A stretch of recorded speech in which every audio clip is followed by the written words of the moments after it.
is the name, and fucking fighting's the game. He's out wrestling now. He falls and some tongue-sided. There's a man here that's going to annihilate me, doctor. The boxingboys.com. The heavyweight champion of the world. The greatest fighter that's ever lived. Ever laid a pair of boxing gloves on. Ever stood in a boxing arena. Me, the Gypsy King. Yuri, under the hands of Sugar Hill, is a different beast. He's a different monster. Joshua the coward. Who says a pussy and them white don't want to fight?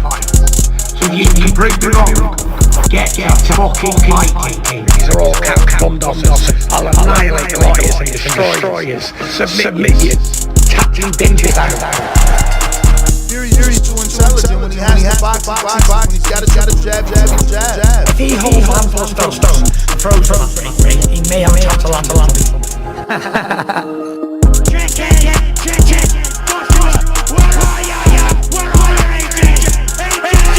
Dylan White, bitch. Wanna see you fighting any pussy.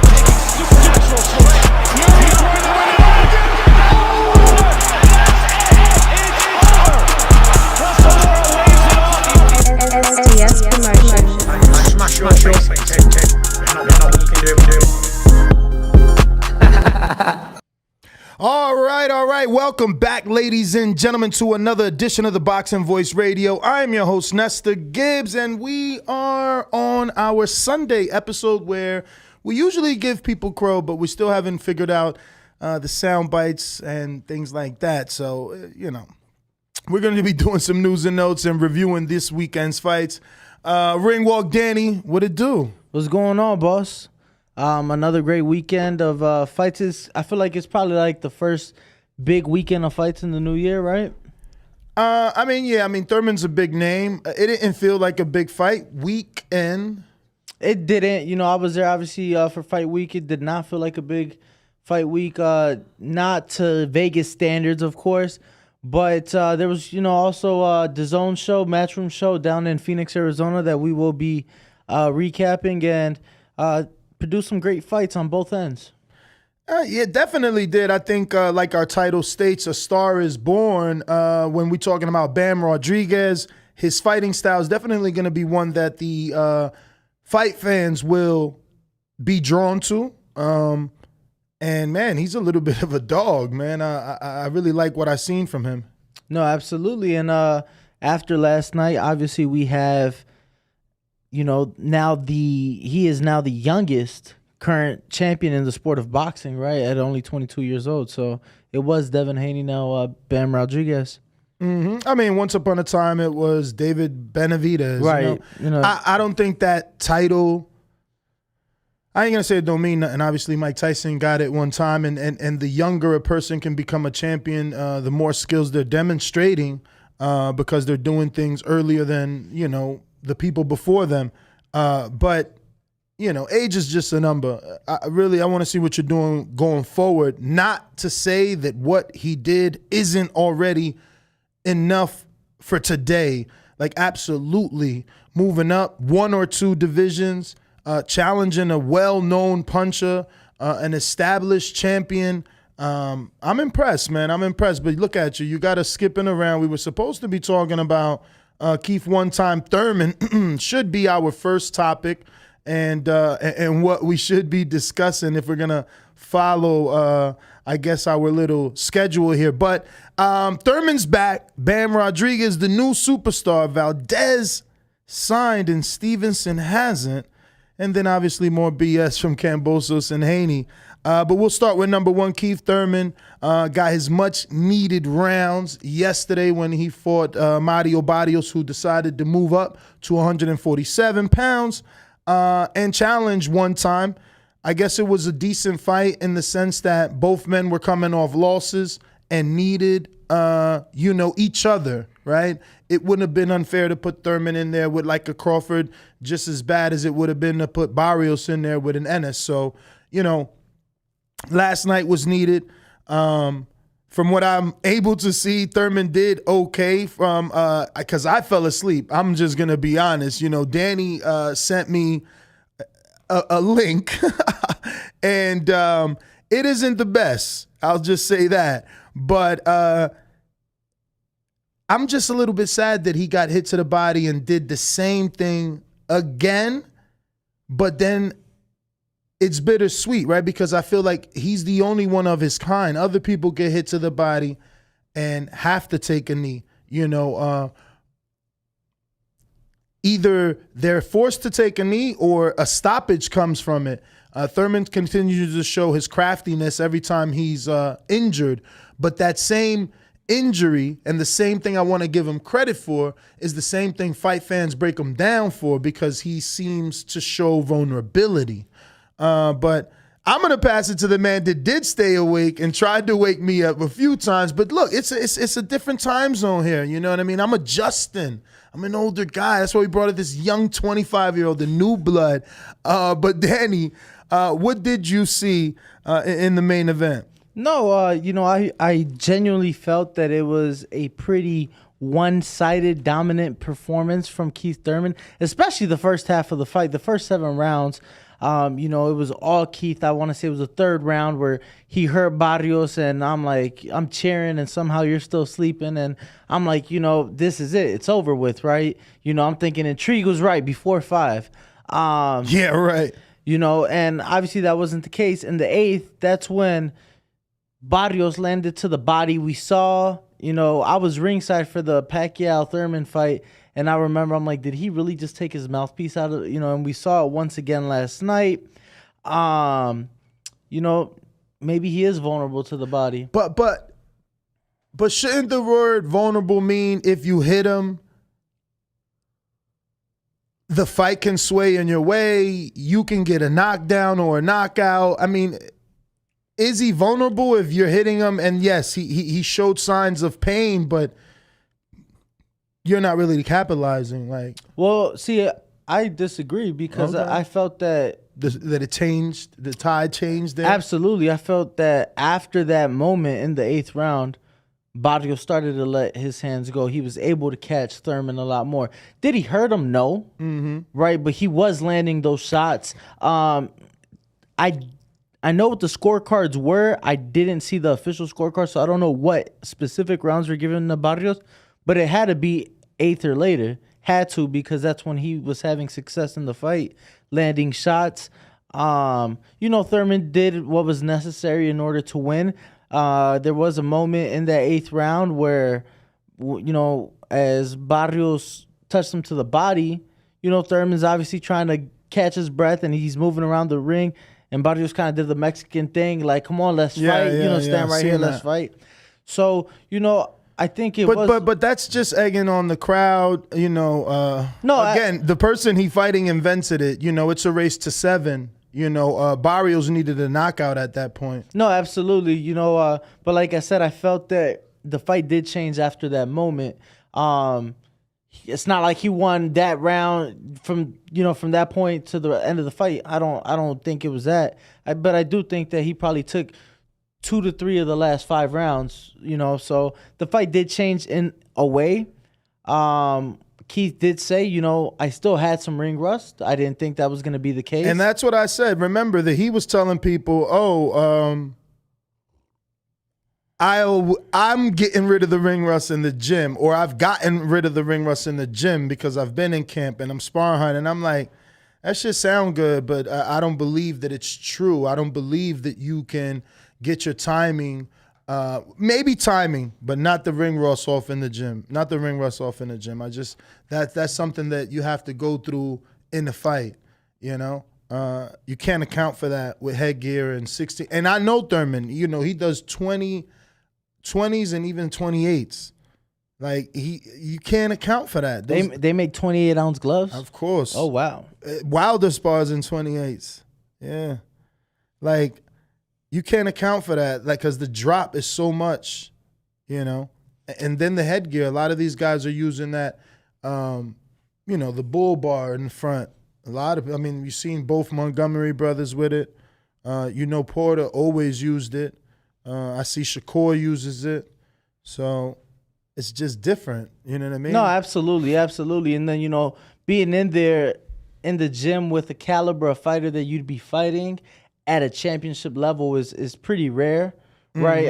I don't know who specifically Keith Thurman had in the gym sparring. He said he had a selection of 5 sparring partners. One of them, without a doubt, was his fighter. I wish I knew the name, but I know he's a heavy boy, you know what I'm saying? Like 168. I asked my question, are any of the guys he's sparring of the caliber of Mario Barrios? Probably not. Probably not. You get what I'm saying? So, I mean, I remember once upon a time for the Danny fight, I was in camp with him, and he brought in Kendall Holt. But that's what I'm saying. Like, a lot of guys don't do what Fury does, what AJ does, what Wilder does. You know, they don't bring in named sparring.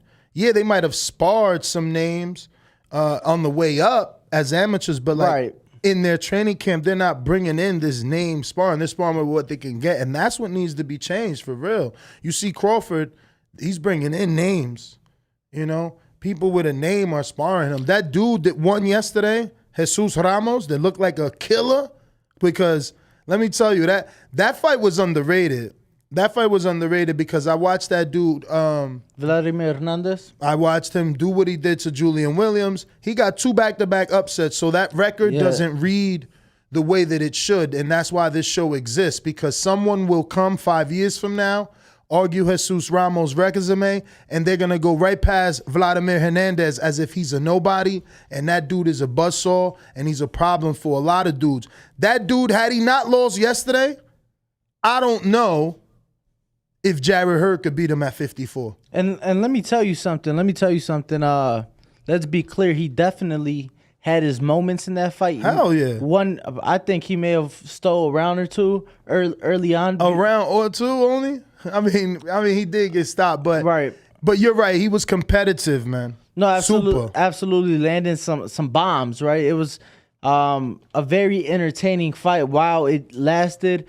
Coming off of back-to-back wins. First, El Perro Angulo, and then obviously J-Rock, right? So that was a very entertaining fight. Obviously, Jesus Ramos is so big. Do you want to touch on other pay-per-view fights? Yeah. Briefly? Yeah. Okay, let's do it. Luis Netti, we saw him back in the ring. I saw that one. He looked decent. You were up. I was up until Leo Santa Cruz. You fell asleep in the Leo fight. Yeah, during the Leo fight. Yeah. It's Leo's fault. I bet you he didn't get a knockout. He did not. There you go. It's Leo's fault. Blame Leo. Blame Leo. I'm just saying. Did he? He did? Now I'm trying. I'm trying to remember. I doubt it. I'm trying to remember. When's the last time Leo got a knockout? Stop it. Oh crap! No, I'm trying to remember. I'm gonna be honest. I stopped. OTKP is saying that he's shocked that they threw Jesus Ramos in there that early with them. I mean, that's the guys he's supposed to be. Again, even though 5 years from now someone is gonna,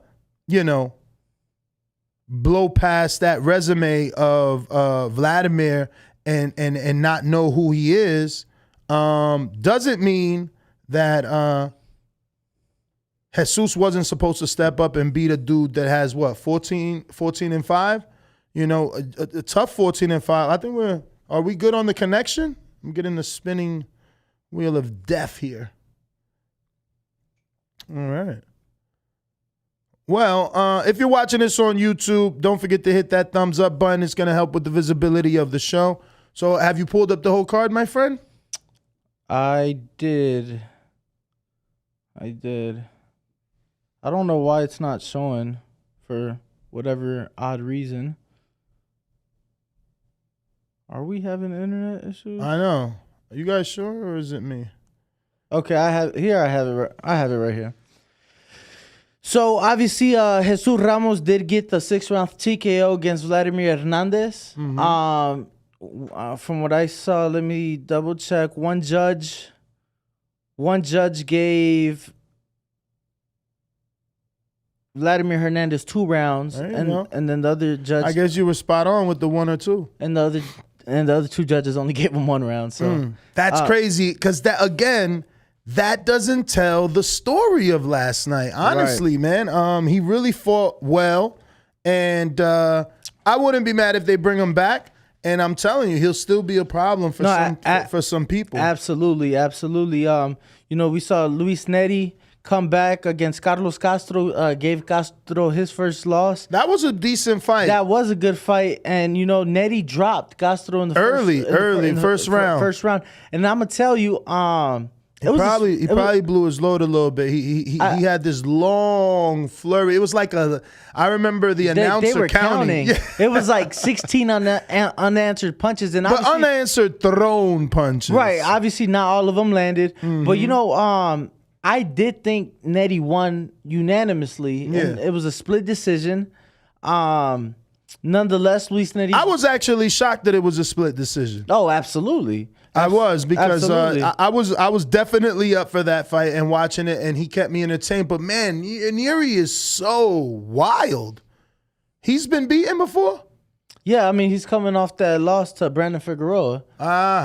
Okay. Like you said. Is that the only loss? That is his only loss. And he is so wild. I'm telling you, someone who is sharp, like a Shakur, obviously is a different weight class, but I'm saying someone that goes down a pipe, down the middle, because he is wild, and he's like, stepping while swinging wide punches. Like, it's cool to step if you're coming down the middle, because you're shooting straight, but he's shooting wide left and right punches. I don't know. But it's a good fight. He looked good. Yeah, he looked good. It was an entertaining fight, and, that's just his style. Let's remember back to that Brandon Figueroa fight. It was an even fight. It was an even fight at the time of the knockout. Gears, though, man. You got to be able to switch gears. It was an even fight at the time of the knockout. The knockout came in the 7th. With his fight with Brandon Figueroa. One judge had it dead even. The other two had it, one for Neri, one for Figueroa at the time of the knockout. So, obviously Brandon, went on. He ended up losing the Cool Boy Steph. But Nettie, he's one of those top guys at 122 pounds. I did not see the split decision yesterday. Yeah, I thought it was a unanimous win. Castro did win a couple rounds in that fight, but I just didn't see it. Obviously we spoke on so on the prelim, the first fight we saw yesterday was Abel Ramos and Lucas Santamaria, who was here with us in studio. Yes. A very, very exciting fight. It was. I was a little nervous. You know what I mean? He gave away some of those early rounds. Was playing the back foot a lot. Had me a little bit worried, but he turned it around to me. Yes. The first round, if I'm not mistaken, Lucas Santamaria got stunned, right? He was obviously able to come back. It was a very close fight. I did have it swaying to Santamaria. However, I want to say one judge had it 98-92. So 8 rounds to 2. That was obviously not the case. Abel Ramos absolutely won more than 2 rounds. The other 2 judges did have it 6-4, which I did agree with. But it was an entertaining fight. And you know what? More opportunities to come for Lucas Santamaria. Obviously, Abel Ramos, a tough fighter, and, he's lost to Yordenes Ugas, Jamal James, Ivan Baranchik, and then Regis Prograis. So his losses have only came to top names, right? Big names in their moment. So I really believe, and he had a split decision to Yordenes Ugas. He had a majority decision loss to Jamal James. So I think Abel Ramos will be able to bounce back. But nothing but big opportunities now for Lucas Santamaria, wouldn't you say? Oh, absolutely. I just hope that they take him off of that standby list, man. I don't even fly standby. You tell me I'm on stand. No, honestly, you tell me I'm on standby, and I go look for another flight. Obviously, he can't do anything, right? No, absolutely. We know now from Stephen Big Shot Shaw, if you get too mad, you could end up being on the outside. But hopefully this performance, the fact that he continues to win takes him off of that standby list, and he gets some more opportunities that he can actually prepare for instead of being prepared, not having to get ready, Other than that, Abel did do well, a little bit better than what I expected him to do. I didn't think that his come forward, pressure was going to look as good as it did. Like I said, it worried me at times that maybe Santamaria was going to give it away. But I like that he was able to adjust and turn it around. And I think he needs to start to realize that maybe he's a better fighter coming forward than he is going backwards. But maybe that's also part of his game plan. You know, win a little bit of the early rounds, get on the back foot. If you can continue to win while on the back foot, fine. But, you know, kind of conserving some energy maybe, because I see him more effective when he's coming forward. I don't know how you seen it. Off the counterpunching, I think we talked about it slightly yesterday, and you did like his counterpunching, but I feel like coming forward, he's just more effective. No, absolutely. You know, and it's crazy, right? Because, like you said, he was on standby. Mm-hmm. So he didn't know, even if he got the call, he didn't know who he'd be fighting. Mm-hmm. He just know it could be one of two, or maybe even one of, I would say one or two, because let's say Abril Ramos were to pull out, then he would have stepped in his slot, right? Mm-hmm. Or if somebody in the main event would have pulled out, then probably somebody from the Abril Ramos fight would have went up. However, you know, they would have did it. But hopefully he does get a opportunity, you know, to have a training camp for somebody that they can actually plan for and create a game plan for, rather than just a couple of guys. Right. That's crazy. No, absolutely. And huge shout out to Capetillo Boxing. Yeah. Obviously, friends of the show and friends of you specifically, for coming out. That was obviously on the Fox prelim. Yep. You know, the free TV. Ryan Carl came back, lost a split decision yesterday. His first fight, if I'm not mistaken, since being stopped by Mario Barrios. Yep. It was a comeback card, bro. Everybody. Neri was coming back. Barrios was coming back. Leo was coming back. Thurman was coming back. And like you said, Carboy Carl coming back. They should have titled it The Comeback or something, you know? Because, look, they played up to Keith Thurman's 900th whatever days. 931. They wouldn't stop saying it, man. Hawk in Maryland, what's going on, champ? And then untelevised, but huge shout out to friends of the show, Fernando Vargas Jr. Yeah, he got his little knockout win as well. You know, third round TKO. Yeah. He was fighting a gentleman that was 2-0. Got a third round stoppage. Dropped him in the first, dropped him in the third, and that's all she wrote. His brother didn't get to fight. He last minute IG announced he was off the card. Right, and excuse me, I noticed that earlier in the week as I was covering the fight week. And then another friend of the show, huge shout out to Keith Hunter, last minute opportunity. Last minute jumped replacement, right? Last minute replacement, got a first round TKO as well. So Keith Hunter, unfortunately, or fortunately, right, because he didn't get in any legal trouble, but like he's more known for beating up a dude in a casino than for boxing these days. Man, I can't tell you, obviously, you know, my friends and family know, I like boxing a bit, right? Yeah. So I can't tell you how many people sent me that video, and like me knowing Keith and having a Good. I was going to say, do you have that link? Because obviously it's always better with context for those watching, but it was funny. I guess, you know, and that's what you want to see. That's what Thurman didn't do, right? You know, knock somebody out in a casino. No, get the knockout though. Like Keith Hunter is a boxer fighting a non-boxer. You expect the boxer to win in explosive fashion. You know, Keith Thurman was the welterweight fighting the non-welterweight, and he also calls himself one time. I was just expecting, you know, him to get that stoppage, man. I don't know, you know. It would have been nice, I think. But a win is a win is a win. You know, he moves on to the next. While you're looking for that link, what do you think, you know, because a lot of people wanted him to get this win, and I got you. A lot of people wanted him to get this win, but then they wanted him to possibly fight Terrence Bud Crawford. With what you seen yesterday, does he need another tune-up? I really do believe so. I really do. Thank you.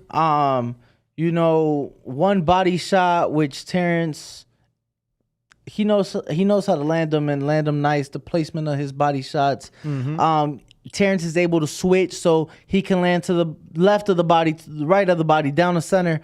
I really do believe that he would need another step up. I don't want to call it a step up, but maybe a tune up. Make sure that he can go to 12, get that ring rust all the way off. You know, when you talk about Terrence Crawford and Errol Spence, you're talking about, you know, pound for pound fighters, of course. So I would absolutely say that he needs another fight before stepping in there with a guy like a Terrence Crawford or an Errol Spence, you know? Now, he made it seem in the post-fight like he wanted to go the WBC route. He had the WBC ribbon. Whoa, that one wasn't even gold. That's the first time I seen a silver one. Keep it real. Have you ever seen a silver one? I didn't pay attention, to be honest. Yeah, bro. Silver, bro. I'm like, what? Yeah, I didn't pay attention. I found it a bit funny because Keith had some comments regarding the WBC earlier in the week. You know, obviously they were there to put that ribbon around his neck, around that WBC shirt. But, you know, I will say overall, and this is another thing I'm going to say, because you were asleep, obviously. We were talking about it all week regarding the comparisons to Gervonta Davis and Keith Thurman, and how, you know, they would look, obviously, given that Barrios was, you know, his last opponent was Gervonta Davis, and we were being criticized for it. We were, that's crazy. Nobody's going to compare it. But they listened to the show and then did exactly that throughout the entire telecast. I was awake. I heard Jordan Plant comparing before I fell asleep. So, and I didn't catch Jordan Plant. Really? No, I didn't hear her saying it. I don't remember if it was Brian Kenny or Lennox or Goosen, but it was definitely one of the three commentators brought it up during the fight. It could have been maybe towards the end of the fight. You know, obviously there's going to be that comparison because once upon a time before Keith's return, that fight was being spoke about. Is that Bill Haney? Oh, man. What's going on, Mr. Haney? Strolling up in here like he do. Yo, I love this, man. I love this. What's up, brother? What's going on? How you doing, brother? Good, yes, sir. Yes, sir. How are you, bro? What's happening, baby? Good to see you. Good to see you. Oh, man, it feels so good, man, to just be able to pop down. Yeah. And see you, brother. Yes, sir. If you think it feel good, you see the smile on my face. So how you been? Good, brother. Good. Just got in from Phoenix. All right. Just got in from Phoenix. Which was on in Phoenix? I thought you was in New York. Well, it was in New York. We met up with Eddie in New York. I guess that was for the Serrano Katie Taylor press conference. And then yesterday he had a show in Phoenix. Oh, okay. So Devin sat ringside and watched it, and you know I was present for any talks or anything that needed to be discussed.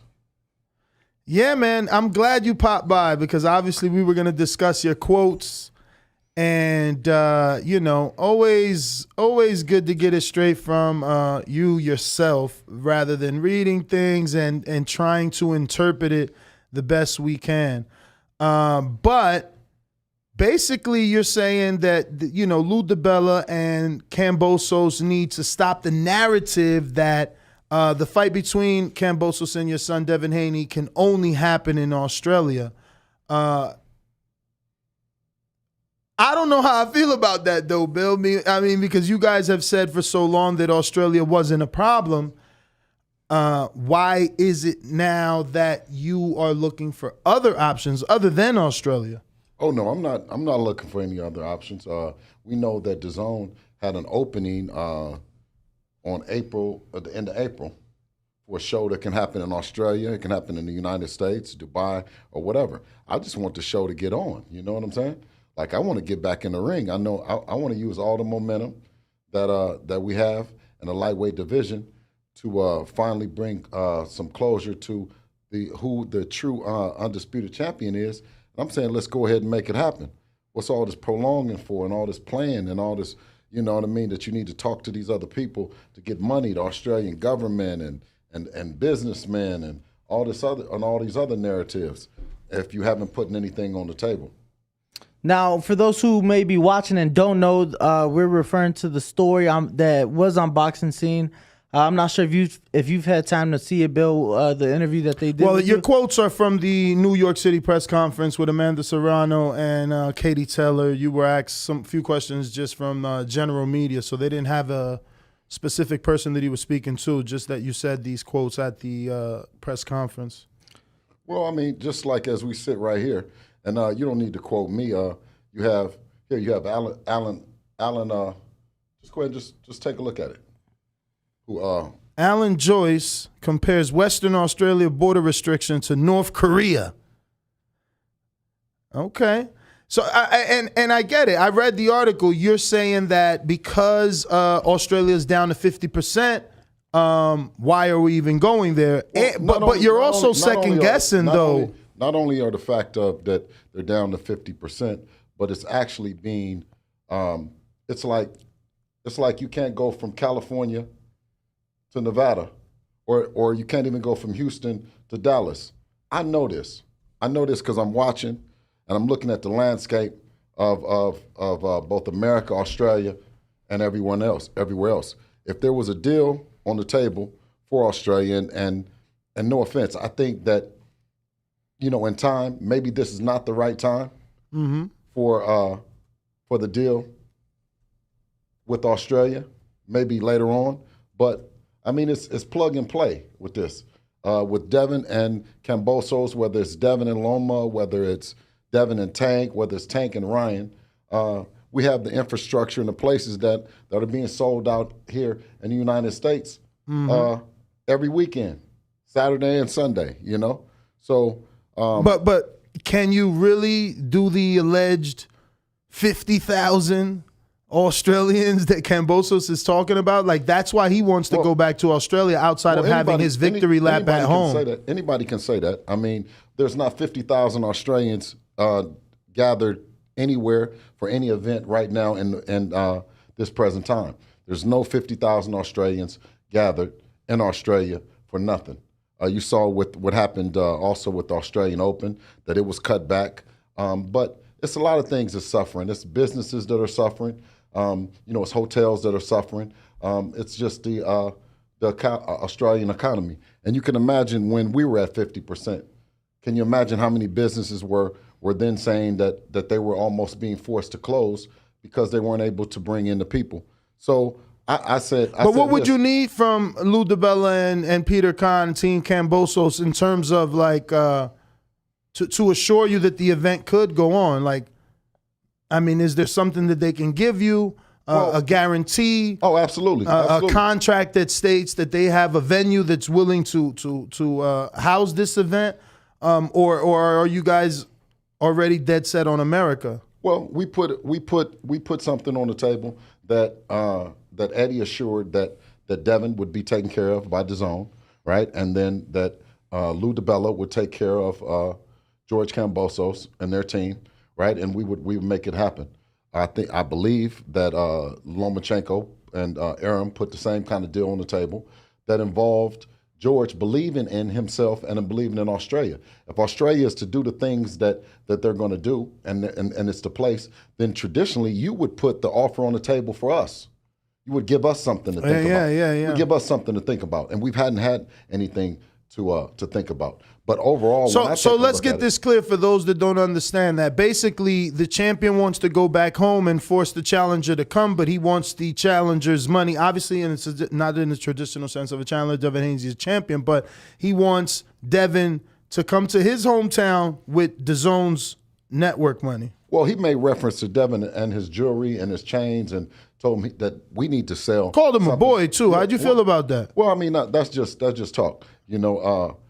They'll get in the ring, and it'll determine who's the boy and the man in the ring. But when it comes to this actual negotiating this business, right? If you want us to come to your hometown, then you have a way that the fight is going to happen. You said you have the stadium, right? You have all the logistics, right?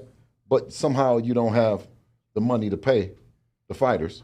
somehow that just conveniently. But if they falls. haven't That sent you could be- anything, how do you know that they don't have the money to pay? Like, I just want to know, how'd you come to that conclusion if you're allegedly saying that no offers come? Because they told us that we need to give them an offer. Okay. That And was- by that was they- came by Kambosos, by the Kambosos team. But did they Kambosos. call, or is this all social media stuff? Well, I've talked to members of the Kambosos team. Okay. Right, and I've also heard on social media. Right, I know that Kambosos has reiterated time and time again, whether he's made reference to Devin being a boy and that he should talk to Eddie and get an offer together.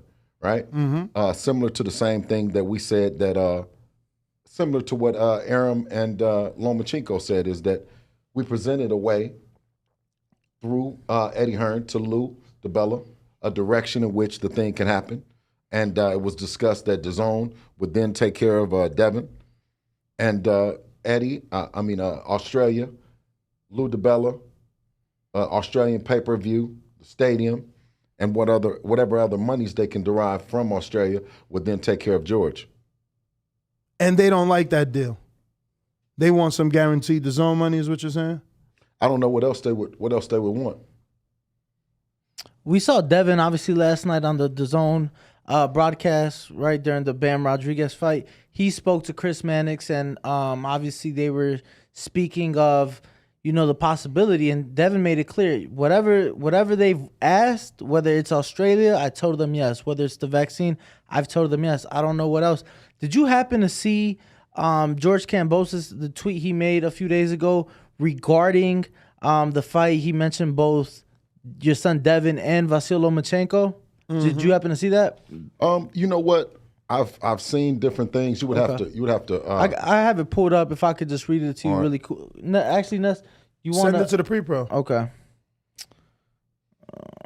But the thing would be is that if there's no other fight in the lightweight division, there's no other fight that George Kambosos should be trying to make, and there's no other fight that Devin Haney should be trying to make other than fighting each other. No, absolutely.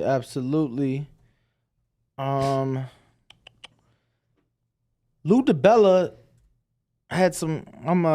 Did you send it? Yeah, I sent it. We're gonna get all these pulled up so the public can also see. Is it the one where he told where Loma responded saying that an offer was sent to Kambosos? No, it was the one where Luke said to not entertain these clowns. Yeah. Oh, that's different though. But all right. Well, the tweet from George was saying how he has all these TV networks. Yes. So that's the one. Well, and Lou doubled down on that though. No, Lou didn't double down. Yes, he did. Because then. But let me get a screen share, Ken. Kambosos called out to Loma to put a serious offer on the table. If you have, so this is it right here. He says, when I said now we can talk, I meant it. I didn't expect real Devin Haney for you to manipulate and play games. Eddie, what's going on with your boy? Yes or no? DAZN got no faith in him? Hey, Vasyl, tell Bob Arum to make a serious offer to Lou DiBella. I'm waiting. So where am I? Right there. George Kambosos. He says, I got plenty of TV, bro. But listen, let's just again give credit to one of my most faithful listeners, Andre Dakota, who himself replied to George Kambosos' tweet. And shout out to Kambosos for replying to his fans, where then he said, I got plenty of TV broadcasting options, mate. But how bad do these guys want their TV broadcasting partners to have their geographical location is really the question. So basically he's insinuating that DAZN is willing to put up the money if DAZN can get this fight where they want it. Like I've said before, you can.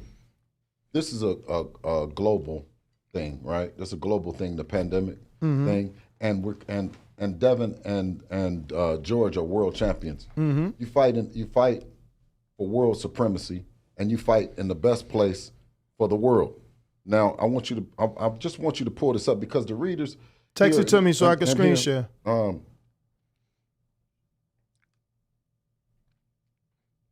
So let me get a screen share, Ken. And what we have here is Loma now responding to George Kambosos saying, hey, champion, we've made the best offer for you.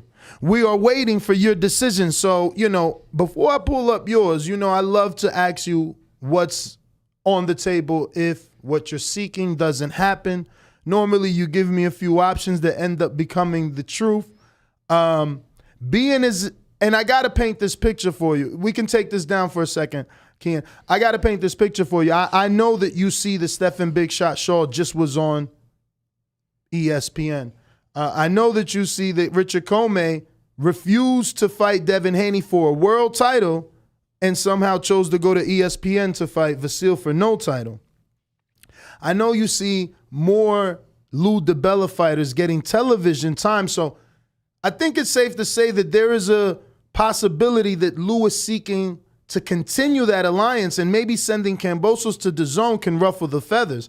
I think that the probability of maybe Vasil sneaking in and getting this fight so that Lou can continue to put his fighters on ESPN. Remember, he's got the gold medalist heavyweight from this year. He needs television. Are you not fearful that maybe Lou strikes that Vasil deal? Well, I mean, initially they came out and they said that they were going to go look at Tank Davis. They were going to look at Lomachenko. They looked at, find out they looked at Ryan Garcia, Devin Haney. Like I say, the only fight, and the people are the ones that's paying for it. The people are the ones that are driving the subscriptions, they're driving the pay-per-views and the like. The fight that they're saying is to really bring the closure to the Undisputed, right? And that's nothing that Lou can do about it, in my opinion, right? Lou has maintained the fact that he has television, and I think that if he can put it together, then this would be the time that you put the deal on the table for Devin. Instead of asking, you continue to put pressure. George Kambosos puts pressure to Devin to put together a fight in his hometown of Australia. He puts pressure on DAZN to bring the fight to Australia when it's just a tough time. Bob has also said publicly that it's a tough time and there's some COVID issues that they need to deal with. They put together an offer for them. They then went shopping with Eddie Hearn and Devin, right? Didn't like the fact of what we said and came back and twisted the story and said that we were outpricing ourselves, right? When they've never put nothing on the table for us to outprice. But if you think that I'm lying about it, right? Here you have an executive here in Australia who's speaking about Let me get a screen share, speaking Ken. about Australia and what's going on there. So this is an article from theguardian.com. Do you want to just jump straight to the quotes? Well, let's let him get a bar of it so they'll feel who he is. He's an executive for Qantas, right? Makes about $8 million a year. He's a businessman there in Australia, and this is what he's describing that he's experiencing in Australia right now. So he's saying you can't even travel around your own country. It's starting to look like North Korea, he told presenters Ross and Russell. We thought we had a date for the border to be open, but that was stepped back from its disappointed tens of thousands of people that had booked to go to WA. Where is that, Wyoming? No, not Wyoming. Washington? That's Western Australia. Oh, I thought they wanted to get out the country. No, but he did say you can't travel in your own country. And he goes on to say, I think we should all be a bit outraged by it. We're supposed to be all Australian. I mean, look, I get what you're saying. Yeah. If they're on lockdown, they're on lockdown. If they're not at 100%, they can't hold an event. Also, you can't get the kind of support that you would like to get to have a massive event. And you mean in terms of attendance? Not just attendance, but you also want the right people to be able to come into the fights, to watch the fights. You want to bring the momentum that you need. You want to add ancillary programming that would also enhance, the 24/7s and all the other stuff that goes into it. And like I said, we don't rule out of fighting in Australia, but damn, like the rubber needs to meet the road. Put something on the table, right? If that's what you're going to do, if you want to fight in Australia and you have it mapped out, you have all the broadcasters, then Lou, by all means, give us something. So they haven't even presented anything. Nothing.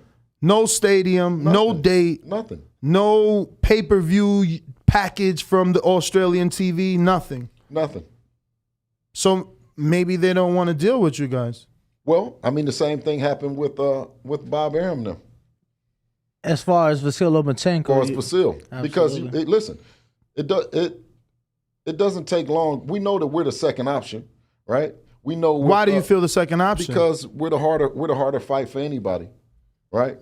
We're the harder fight for anybody. And the fact that just like Jojo Diaz chose a second after choosing Ryan Garcia, who pulled out. Richard Comey, right? Lou was thinking about us or Vasil Lomachenko. He chose Lomachenko, right? Teofimo had an opportunity to choose us. He chose Kambosos. I mean, he didn't really choose Kambosos, right? Like, it was a mandatory. You would have to pay step aside that Kambosos didn't seem like he was going to take. You wouldn't have to pay step aside because it's a unification, and the unification is going to trump all you have to do. Man, they always say that, but has it ever happened? I didn't see Usyk and, well, I guess they do sometimes allow you to negotiate, but you do have to put in petitions and all that. Champion is forced to do a mandatory rather than to unify all the titles. Come on, man. That's unheard of. I mean, it's definitely happened. Mandatories. But it happens more often than not that the unified takes precedence over. But that's because fighters are willing to accept step aside. That fighter has to accept that step aside. Once he doesn't want to take it, that fight has to happen. Just if Kambosos don't want step aside money, how is it going to happen? If you negotiate, that's just like now. If we negotiate the fight before the WBO orders the fight with Lomachenko and Kambosos, the WBO can order the fight now. Exactly. So what is he waiting on? What did George Kambosos? I mean, what did Teofimo Lopez wait for the fight to get ordered for? I mean, I hear you, man. You get paid less. In the case of Tio, you're right, because I remember it being out there, on social media, you guys asking, for you to negotiate, starting somewhere at 4, him bumping into Eddie, then asking for 10. And then it did get mandated, which was different. But you knew that was always in the back of his mind. That's always what he wanted to do. He kept talking about how he was going to shock the world, the purse bid. The one thing about this is that, me personally, I never want to see two guys and they both don't want to fight each other. If one fighter has an excuse, my ankle, or, I need to go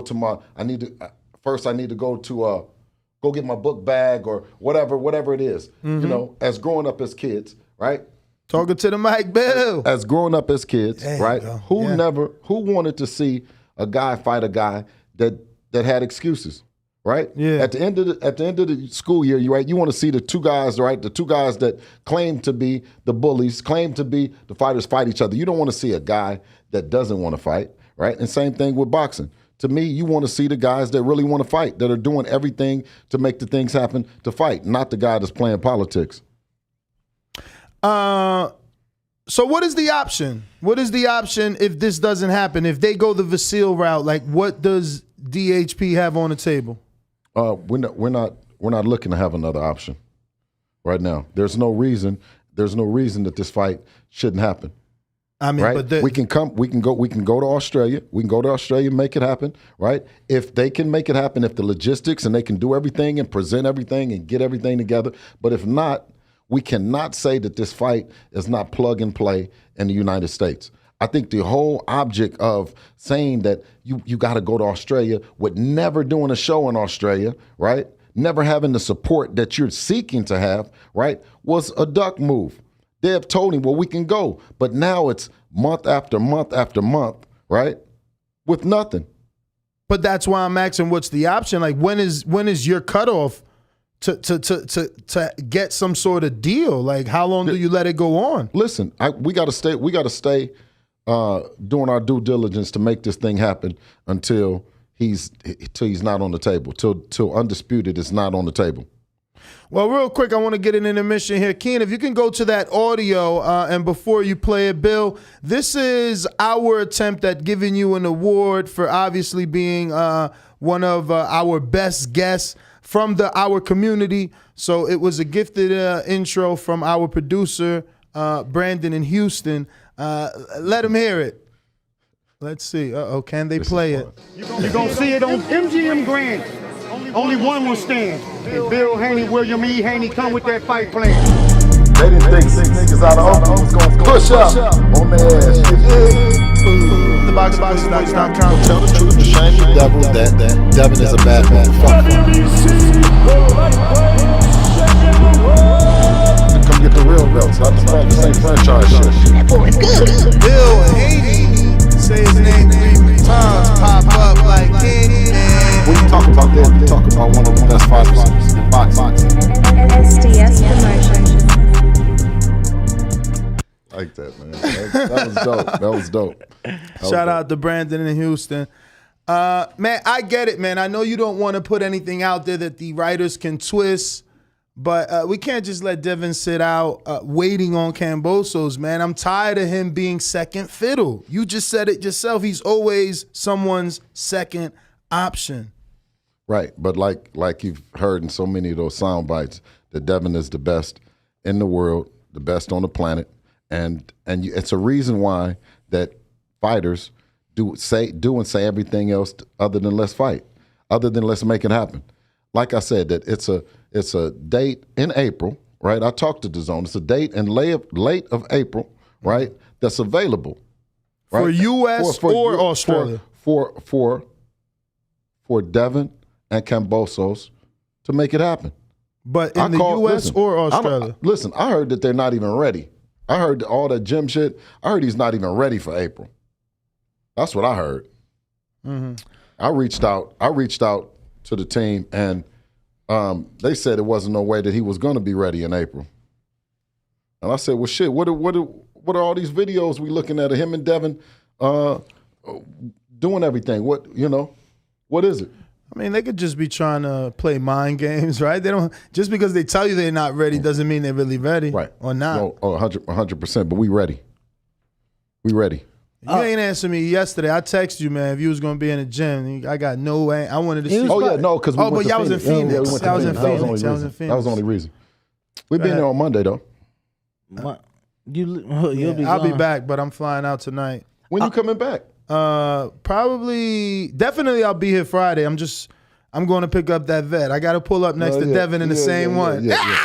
Hey, this shit is so dope, man, that you're right here. Like, I love it, man. I love it, man. I don't think real. I've smiled this much, man. I told him when you walked in the first time you came by, he just lit up like a kid on Christmas morning. Bruh, it's the dream. I'm living the dream, man. It's official, man. Bill, is there anything that you can share from the meeting you guys had with Eddie in New York? Any positivity? And did he speak of maybe a backup plan? Yeah, he definitely had you in New York for a reason. Well, no, the one thing that we wanted to reiterate when me talking to him is that we're still at the table and we're still ready to negotiate with George Kambosos and making this thing happen, right? And he shouldn't walk away from it and say, "Oh, well, that I'm mad at Devin for." I don't know what was the tweet. He said he was mad. Who? George Kambosos. He said, "I thought you were manipulating something." That's what a new tweet? about? Oh, he said Devin tweeted to George Kambosos on January 16th. He said, "Yo, George Kambosos, are we making this fight happen or what? I'm agreeing to all of your terms, whether it's the vaccine or the travel. It's starting to look like some ducking going on." And he mentioned Eddie Hearn. George responded by saying, "I love how you manipulate." Go to George's page on January 16th. "I love how you manipulate and lie to your fans. Talk a big game, but show no action. A bit like your fights. I am patiently waiting with all of my belts for the offer from your boss, Mr. Eddie Hearn, because I got a stadium ready in Australia.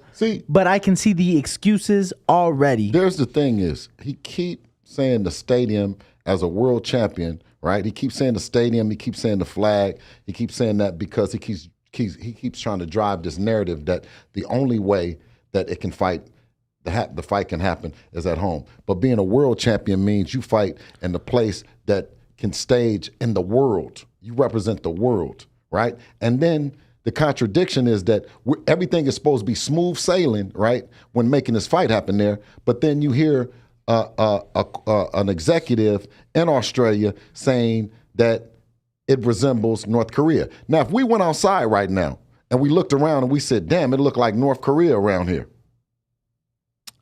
Now, It's a that problem. would be pretty bad. Yeah, it's a that problem. That would be pretty bad. It's a problem. That would be pretty bad. I have Kia? that tweet pulled up if you want to screen share it.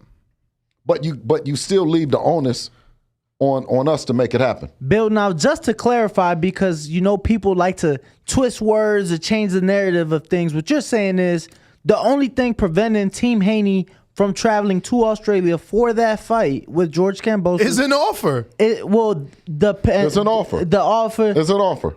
They haven't even got. That's what We he's haven't saying. even got an offer. He's And- telling you what's going on in Australia, but he's saying, "Look, we're still going. We just never got anything." You never got anything. So the tweet that we're currently looking at is saying that from George Kambosos replying to Devin, he's saying that he's waiting on the offer from his quote unquote boss, Eddie Hearn. Okay, so then when he said we talked, so Eddie then spoke to Lou and talked about a direction in which that the thing can happen because you want it to happen in Australia, right? And then similar to the same that what Top Rank did. He says, give me something serious. So give us something serious then. Give us something. So you're asking for everything, and that's what everyone has said. Both Eddie and Devin is that we've given you everything. Same thing is what Lomachenko just said is, brother, you got your best offer. We've given you everything. You're the one that wants to fight there. You're the one that's saying that it's a stadium full of people. You're saying that the people are waiting. You're saying that the sponsorships. You're saying that the money is there, right? Then why aren't you offering any? If you're saying the money is there and you have a pulse on it, why aren't you offering a stinky dinky donut of it? Anything. Absolutely. And I mean, on the DAZN telecast last night, Devin reiterated, he's like, the narrative that I'm pricing myself out is capped. Like, so obviously Devin, according to him, he's like, whatever it takes to make the fight happen. He said, whether it's the travel, the vaccine, I'll go. Let's just make it happen at this point. But to dig down on that pricing himself out, has Devin or Eddie or yourself put out a mandatory minimum that you want? No. Because don't you need to receive an offer in order to price yourself out? Exactly. And we've never talked about what it would take Devin on our side with Eddie. How much money? We've never talked about the money. The first thing is securing George Kambosos and being able to make the thing happen. So where would he get pricing himself out from? It was all bullshit because you can't price yourself out and then go back and ask Bob Arum to present an offer. Wouldn't you be presenting Bob an offer that you offered us?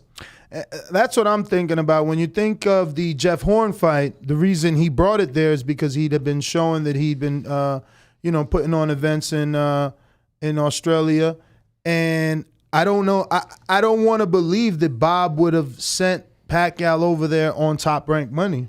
Okay, well, if the money was there, the second fight, why did, for one, Jeff Horn got paid $500,000, right? The first fight in Australia, and then when he defended against Terrence Crawford, where was that fight at? MGM America. So why is that? If he became a champion and beat Pacquiao, then why wouldn't you then defend in your hometown, in your country? Well, I feel like they know that the money is here. Like they're gonna bring the money here. People are gonna pay the money here. Probably anything outside of the Middle East, which I did want to ask you about. Yeah, Eddie said there was interest in the Middle East. Did you guys present that offer to Kambosos to go to the Middle East? I think what Kambosos needs to do is understand the climate of the world and where we can have the event and where the event makes sense, right? And that's letting the promoters, both Lou, Eddie, and Devin, and I guess even with Ferocious Promotions, if you want the money, you can't have them both. If you want the biggest purse that you can get, then you got to put it in the place that you can get the biggest purse at, right? You can't have them both. You want to have it in a place, and then you want to cry about the money, what the money is going to look like. And from what I'm understanding in the deal structure, it's only that he believes in himself in Australia. That Lou believe that they're going to get all the money from the venue that they're going to get. They believe in Australian pay-per-view, and they make it happen. And it seems like where a fifth grader could understand it. It's that I'm coming to you, right? You don't have to pay for me, right? And you can use my likeness. You can use everything that you need to promote it, right? The opponent is already paid for. Now it should be free money for you. It should be free money in Australia. Yeah, I mean, something that Patrick would say is George hasn't showed any proof of concept. You know what I mean? Like, you're saying you can sell 50,000, but where are your previous shows? Same thing with Lou. If he's saying that there's Australia, because I wanted to pull up Lou's tweet. Let me go back to that. Because if you're saying that there's television, then why hasn't Haney been presented with an offer? So let me get a screen share here. We got Lou DiBella telling our very own George Kambosos, not worth talking business with clowns, champ. There are numerous international powerhouse media companies wanting to televise / stream pay-per-view your fights. Fights, not just one. Right now, Australia is a major market. Funny how none of them want to pay for Haney or meet his demands. And this is February 4th. 2 days ago, he's saying that his TV contacts and money people in Australia don't want to pay for what Haney wants. So again, I got to double down. Does it look like that he's informing him for the first time? It looks like that he's letting him know that it's numerous international powerhouse media companies wanting to television pay-per-view your fights right now. Yeah, but he's doubling down on what George already said. Look, here's George saying, I got plenty of TV broadcasting options, mate. Mm-hmm. So Lou's just coming in telling George, don't even talk to these guys. Okay, like, we know what we got. But that's what you got. But that's not what you presented to us. That's not what you... So something was presented. You said... No, I said that's not what you're presenting to us. Okay, you're not presenting anything to us, right? So if you're saying this, why aren't you saying this? You guys already know we have television streaming because we've offered that to you guys. Mm-hmm. We're saying that you don't have it because you haven't offered. But so if you do have it, why are you saying it in the tweet and not saying that you already offered it to us? Now, being in New York City with Eddie and Devin, why wasn't a call made to Lou right then and there to trying to iron things out and figure out what is on the table? Because Lou is doing his best to not fight Dev. He wants the Loma fight, in your opinion. Well, no, he said in the beginning about Devin being an email champion, Devin being not worthy, Devin being, Lou's been a hater for a while. And just like I told him that Devin was going to smash Comey if he had picked. If Comey had wanted to become a world champion instead of wanting to become a stepping stone to Lomachenko getting back, then he could have got that work. Period. So that's just kind of going back to what you were saying about George not proving or, not showing that he can put 50,000 people in the stadium in Australia. I went back and I looked. Last time he fought in Australia was towards the back end, the end of 2017, right? He fought in a venue that holds 700 people. So the last time you were in your home country, you fought in a venue that holds 700 people. Now, he also obviously comes from Greek heritage. So I looked and I looked up. I'm like, when's the last time he fought in Greece? That was mid 2019, so 2.5 years ago. He fought in a venue that holds 5,000 people. Now that's what it holds. No telling how many people were actually in attendance. We never hear of fights in Greece. But do you think that maybe they're trying to bite off a bit more than they can chew? Because it seems like if you can host 50,000 people in your host country, why not present an offer to Team Haney and offer to Team Lomachenko? This is what we got. We can do 50,000 in this stadium on this day, on this network, since they have plenty of network options, and go about it that way. Why do you think that is, Bill, that they have not done that? I don't know. You don't even have to do that with us. Just tell us what the guarantee is, and then we're going to show up. Yeah, I think they're just playing, they're just trying to see all the offers. Hypothetically. There's no guarantee that none of that's going to happen. And that's not, and when you don't have a guarantee, then it's hard to get the fighters that you need, that you know, that you need to host that kind of event.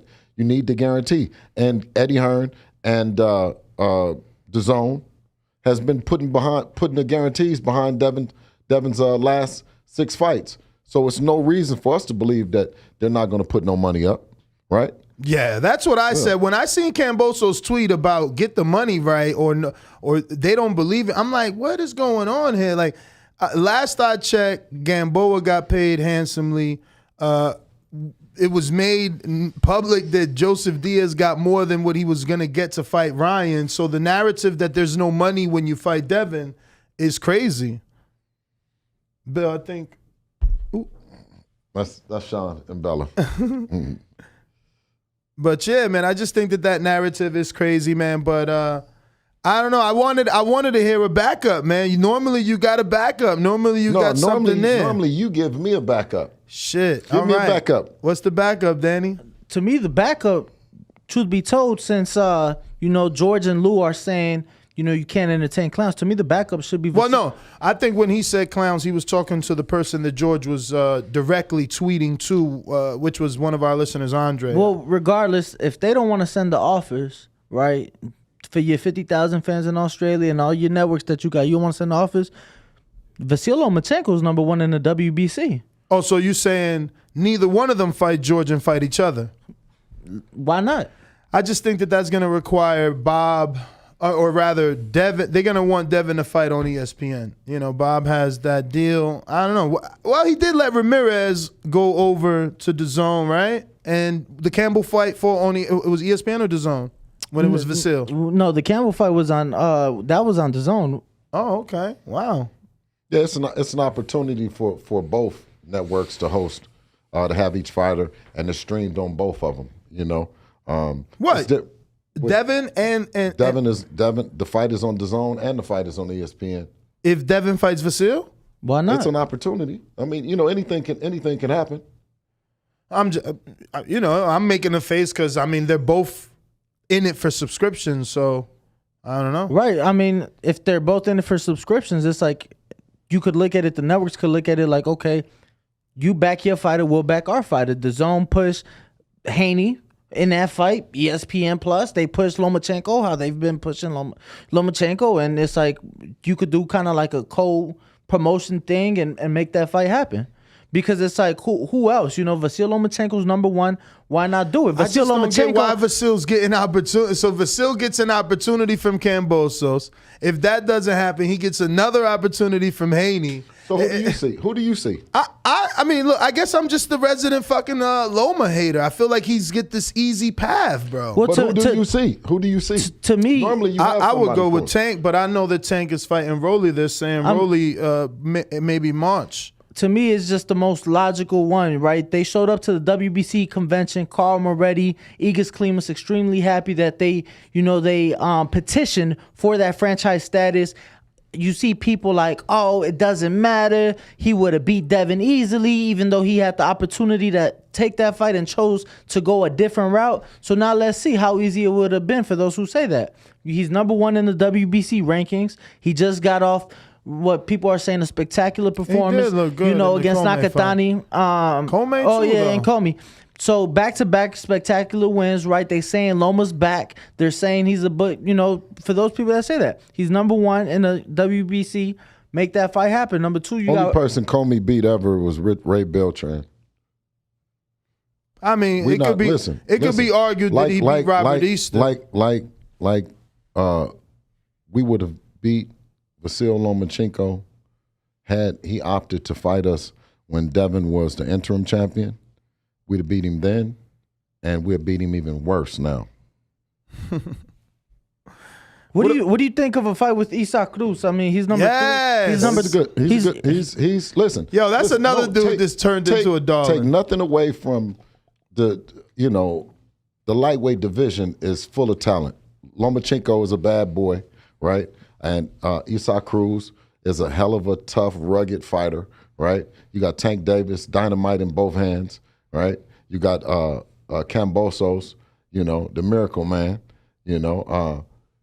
It's just so many opportunities for Devin to make good fights, and it's a great fight with all those guys. So man. You know what I'm saying? So Isaac Cruz, yeah. You guys would be open to an Isaac Cruz fight? Listen, we're at the top of the, we're at the pay window. We're at the top of the food chain. Okay. Right? We don't turn down a fade. Not at 135. And Isaac, he's number 3 in the WBC rankings. Number 2 is Ryan Garcia, who just announced accepted a fight with Lou DiBella fighter. And once upon a time, Devin Haney, possible opponent. Right. And you see, and he knows when the Tago came up, they didn't. It was like nah, Tago for Devin, nah. You know what I'm saying? So. But I was right. The reason he's being accepted for Ryan is because Ryan's coming back from this hiatus. Yeah, from a lot of shit. Exactly. So we respect it. I can't respect it. I mean, excuse me, wrong word. I can't believe they didn't take the Tevin fight though. Like Tevin is more of a name than to Emmanuel.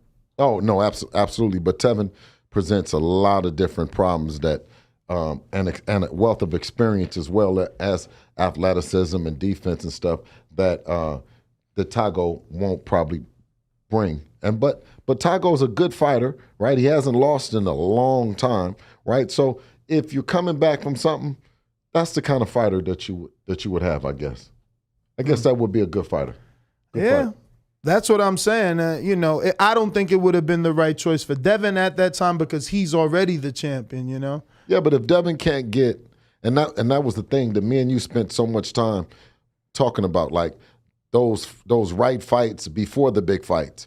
If you couldn't get the right fights and you can't get the big fights, then what does that leave you, right? So for a lot of time, for a long time, that we didn't get the stepping stone fight. We had to just throw ourselves in the pot because a lot of the stepping stone guys were looked at as not tough tasks. I hear you. I think I don't know. I would if that fight with Kambosos can't happen. I would love Lomachenko. I would love it because for one, where does that leave Kambosos at that point, right? Mm-hmm. And then for two, I guess I'm not as enthusiastic as you is because I know that the world that we live in. I don't know that the business would be as simple with Top Rank and DAZN as it is obviously been with Lou and Top Rank. What do you see at 140? At 140 pounds right now? Josh Teller, you're already the WBC champ. You already have a relationship with Mauricio Suleiman, petitioned to fight. Have you spoken to him? Last I spoke to him, he was telling me he was sick, and I haven't heard from him days. No, shout out to Mauricio. Yeah, I hope he's all right. He didn't even show up to the fight. Yeah, wish him a speedy recovery, for sure. I was just with Josh. He was out here, obviously, because Ben Davison was in camp with Devin.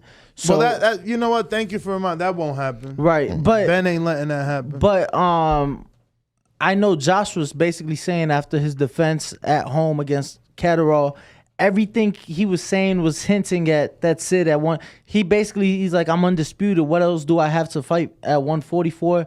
Move up to 47. Mm-hmm. That's the impression I got with the time I spent with him out here and Ben Davison. So, damn, 140. Let's see. But if you're not gonna fight Josh, I mean, you're gonna end up fighting for a vacant title at 40 and have the same bullshit narrative that you're not a champion, that they emailed you the belt. I mean, obviously it ain't gonna matter to you guys. Pay grade gonna be up. You're now a 2-time champion, but.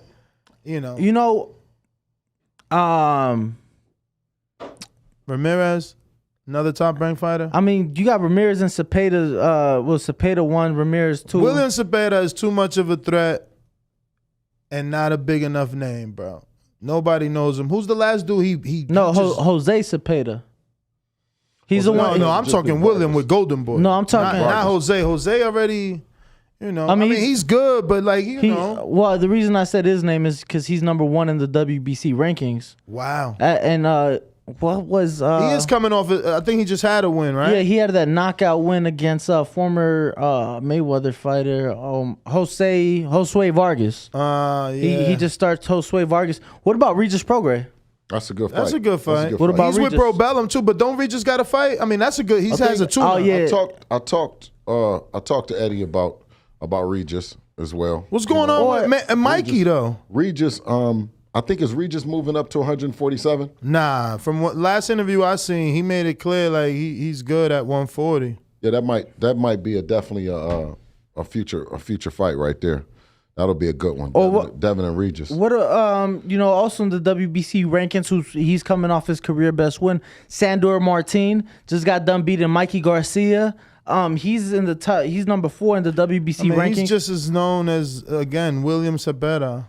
I love Sandor. Why do you keep saying William? Like, cause William, I'm not talking about Jose. Right. I'm talking about the one from Golden Boy. He's a better fighter and he's more of a risk. Right, but people are gonna do the same thing I'm doing. Look at these WBC rankings. Oh, he's not even in a top 10, not even in a top 15.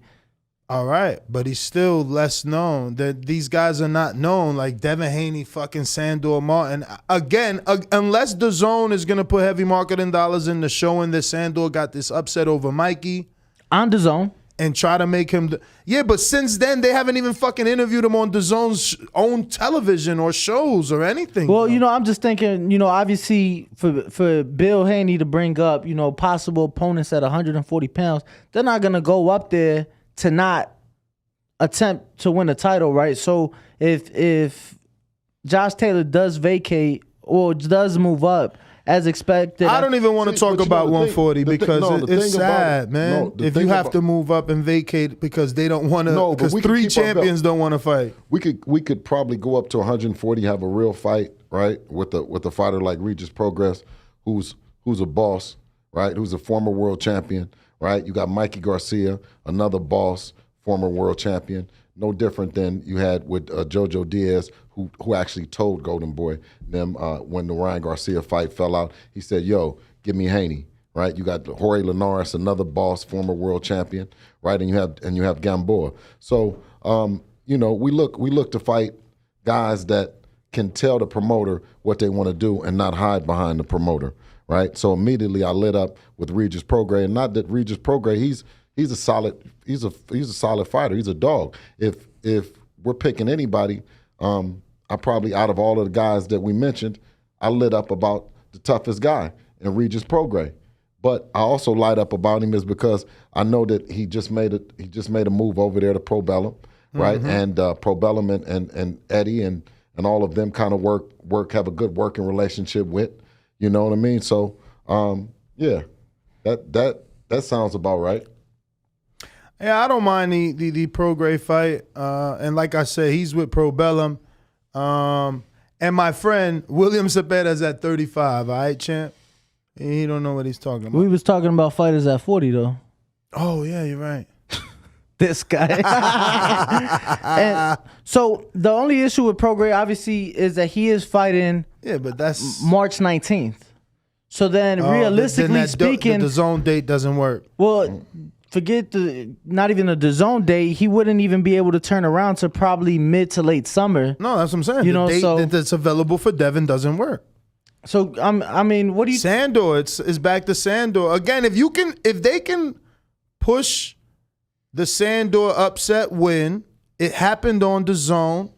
Don't makes sense. What is he at 140? He's 140, but ranked number 4. I feel like they just didn't. They haven't, like, he's got this upset. Think about Andy when he got the upset, and obviously comparing Mikey at that time to AJ is a horrible comparison. But at the same time, Andy was on, or Kambosos, same thing. These guys went on press tours. These guys made it known that what they did. Like Sandor won and just went back to fucking Spain. Yeah, I feel like a big thing of it too, there was no titles on the line. Yeah. You talk about Andy and AJ, that was for unified heavyweight champion. Mm-hmm. You talk about George Kambosos, that was for the unified light, he defeated the unified lightweight champion. So it is a bit different. I don't even want to move to 40 yet. Me neither, because I don't want to move to 40. It would be unfair. It would also prove that boxing can't get it right in fucking 2022. To me, before that move to 40, I just genuinely feel the 2 fights that need to happen is Kambosos and Lomachenko for Devin Haney. To me, those are the fights. I guess Loma gets a road back. But, I mean, look, he does deserve it in the sense that Nakathila is a good fighter. Comey is a good fighter. Those are good wins since his loss to Tio. It's probably more than most people have done since a loss in that division. So I guess I'm not confident that it can happen. That's all. I mean, maybe you feel differently. I mean, when I hear Carl Moretti call biggest Devin a win. good little fighter, I just don't see that they're in a rush to make a fight with him. I think his Lomachenko's biggest win at 135 is by all means is Luke Campbell? no, Jorge Linares. I like how you did that. Speaking I of, like how you did that common opponent. You choose to do this the common opponent. Wiley Nades. That's who he became champion. He fought Jorge Linares, who was going in there. It was only I think maybe 2 years later, 2 some odd years. So later, you don't think Pedraza beats Linares, even now or No. then? No. Really? You think Pedraza is going to beat Linares? I think he would have probably beat him then and now. Yeah. What about you? And by then I mean when Devin fought him. Well, you can see that who's more accomplished out of Linares and Linares, but at the lower weight divisions, right? Most of his accomplishment comes lower. he was a champion at 135. Vacant title with Corolla, right? not No. good. No. No? Not Let's Linares double and check. Corolla. Let's check. Right. Let's check. Linares. I got his. I got it pulled up right here. We all do. Let's see. Because he was a WBC interim because Mikey was the true champ at 35. DeMarco. No, he lost to DeMarco. Hold on. It's the Corolla, man. WBA Association. Say it right there. Look, WBC Diamond. I'm telling you, it's Corolla, man. And that was Eddie No, so doing his thing with his bag to get Corolla his last couple paydays. So no, it was Javier Prieto right here for the vacant WBC World Lightweight title. Bro, that's not the real belt. Keep looking. That was 2014, Mikey. Oh, okay. Yeah. So then after At that, 35? at 30, yeah, lightweight. Then he went on to Who's Javier Prieto? he went on to fight Kevin Mitchell and Washed. Anthony Corolla twice. Hey, that's what I'm telling you. Luke Campbell, and then he lost. And to, look- and he look lost what to he did. Lomachenko. Look what he did. So tell me how that WBC turned into a diamond belt. Because he decided not to fight Mikey, instead fight Corolla, got the diamond, and Mikey became the real, or Zlatan Cannon became the real champ. I'm telling you, if we follow the timeline, Yeah. I'm telling you, bruh. He chose Corolla. And then who did Lomachenko beat at 135? Linares, like you said, he beat a few people So though. Linares He wasn't- beat Linares Pedraza. He beat Pedraza. That was at 30 though. Oh no, that was 35. You right? He beat. All right, it started with Linares, Pedraza, Corolla. He fought Corolla too. This is ridiculous. Campbell. Campbell. Yo, I didn't know that. Corolla got a shot at Loma. Where was I at? That was Staples Center on a Friday night. They hit him on top of his head. But okay, so Fucking so at Eddie, you 135 and this is the bullshit. Eddie could get Corolla, Linares, 2 Linares fights, and a fucking Vasil Well, that's fight. why we came when we did the deal, right? When we did the deal with Eddie, we felt that Eddie was the B-side to everyone. We knew that he would pay, right? We knew that everyone up until that point, Bob Arum worked with him, with everybody, right? We came in the door and then he said we signed the wrong deal with the wrong promoter. Well, wait a minute, bro. This is the same promoter that has been feeding you the hookers, the Maurice Hookers of the world, to Ramirez, the Anthony Corollas of the world, right? The Luke Campbells of the world. All of them came from our side. That's true. So when Devin, we put ourselves in the lion's den, so to speak, right? We put on the sheep's clothing and then we walked out. They's like, no, you're a wolf. We're like, no, we're a sheep. We're with Eddie. No, you're a wolf. Yo, I really think. Well, But go back. So you said Lomachenko who? So I think it's Pedraza. I mean, again, but some might argue. When he beat Pedraza, Yeah, it's got to be. Pedraza is the only 2-time champ.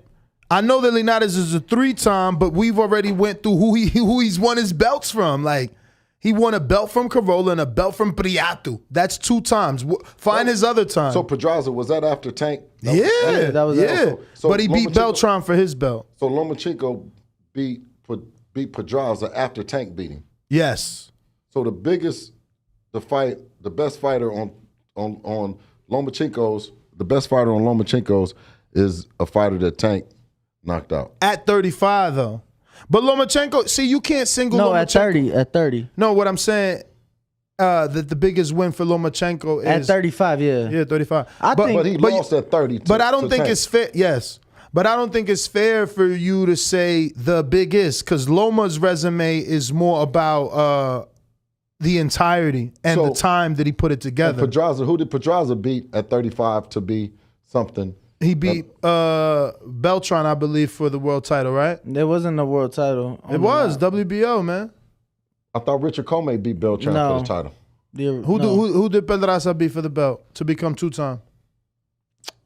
No, you said, but I'm saying is, who did he beat at 135 for Loma to have his best win at 135 meant that Pedraza then did something at 135, right? I mean, no. No, but just tell me that. Who did he beat? I mean, his best win at 35 is probably Ray Beltran. I mean, he went to decision with Moran, who you guys annihilated. Mm-hmm. So I would say his best win at 35, Pedraza, that is probably Ray Beltran.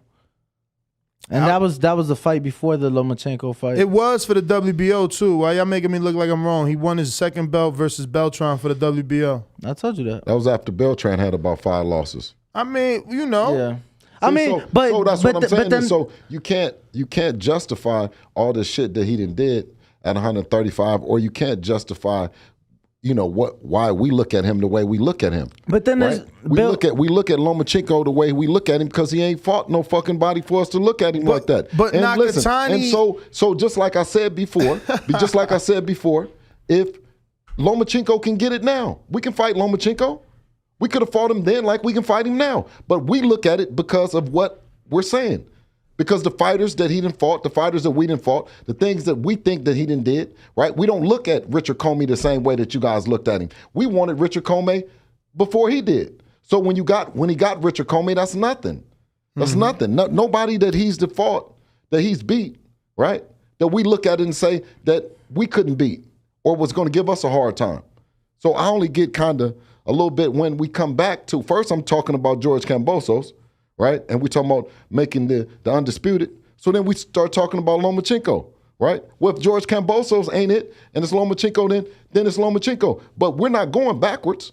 We're staying at the pay window. We want to fight the best fighters for the biggest purse on the biggest stage in the world, period. So if it's not Lomachenko, no, it would have to be Loma. It would have to be. Mean, because then commercially, the only other bigger fight would be Tank.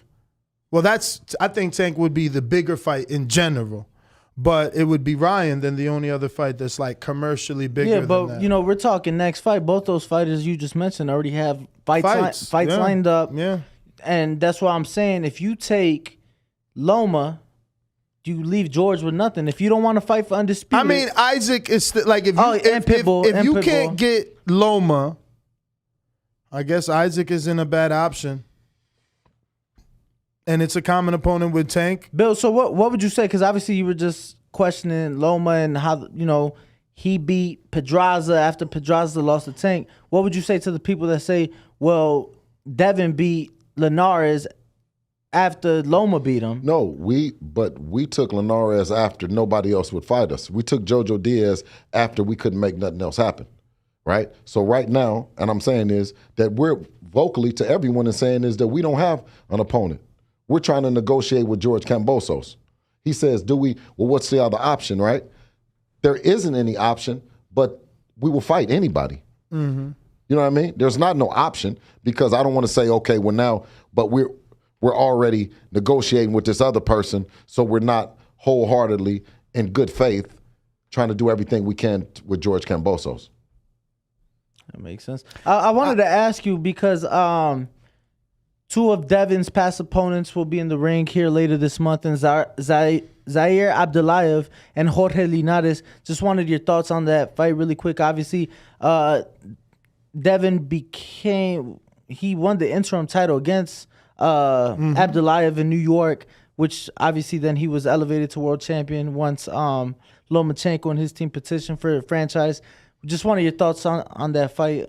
Obviously Devin beat them both. Oh, no. It's a funny thing about boxing, and I know you both know that once once you fight someone, you automatically kind of become a fan of theirs. You kind of want them to do good. You want them to do good, right? Because it elevates your win. It elevates you. So absolutely. at least I am. I know that I'm pulling for Jorge Linares and Zaur Abdullaev to have great showings, great outings. But they're both good fighters. You know what I mean? And I expect them to to put on a hell of performances. Zaur Abdullaev, he came to fight. No one knew who he was. We knew he was undefeated. He had beat Hank Lundy.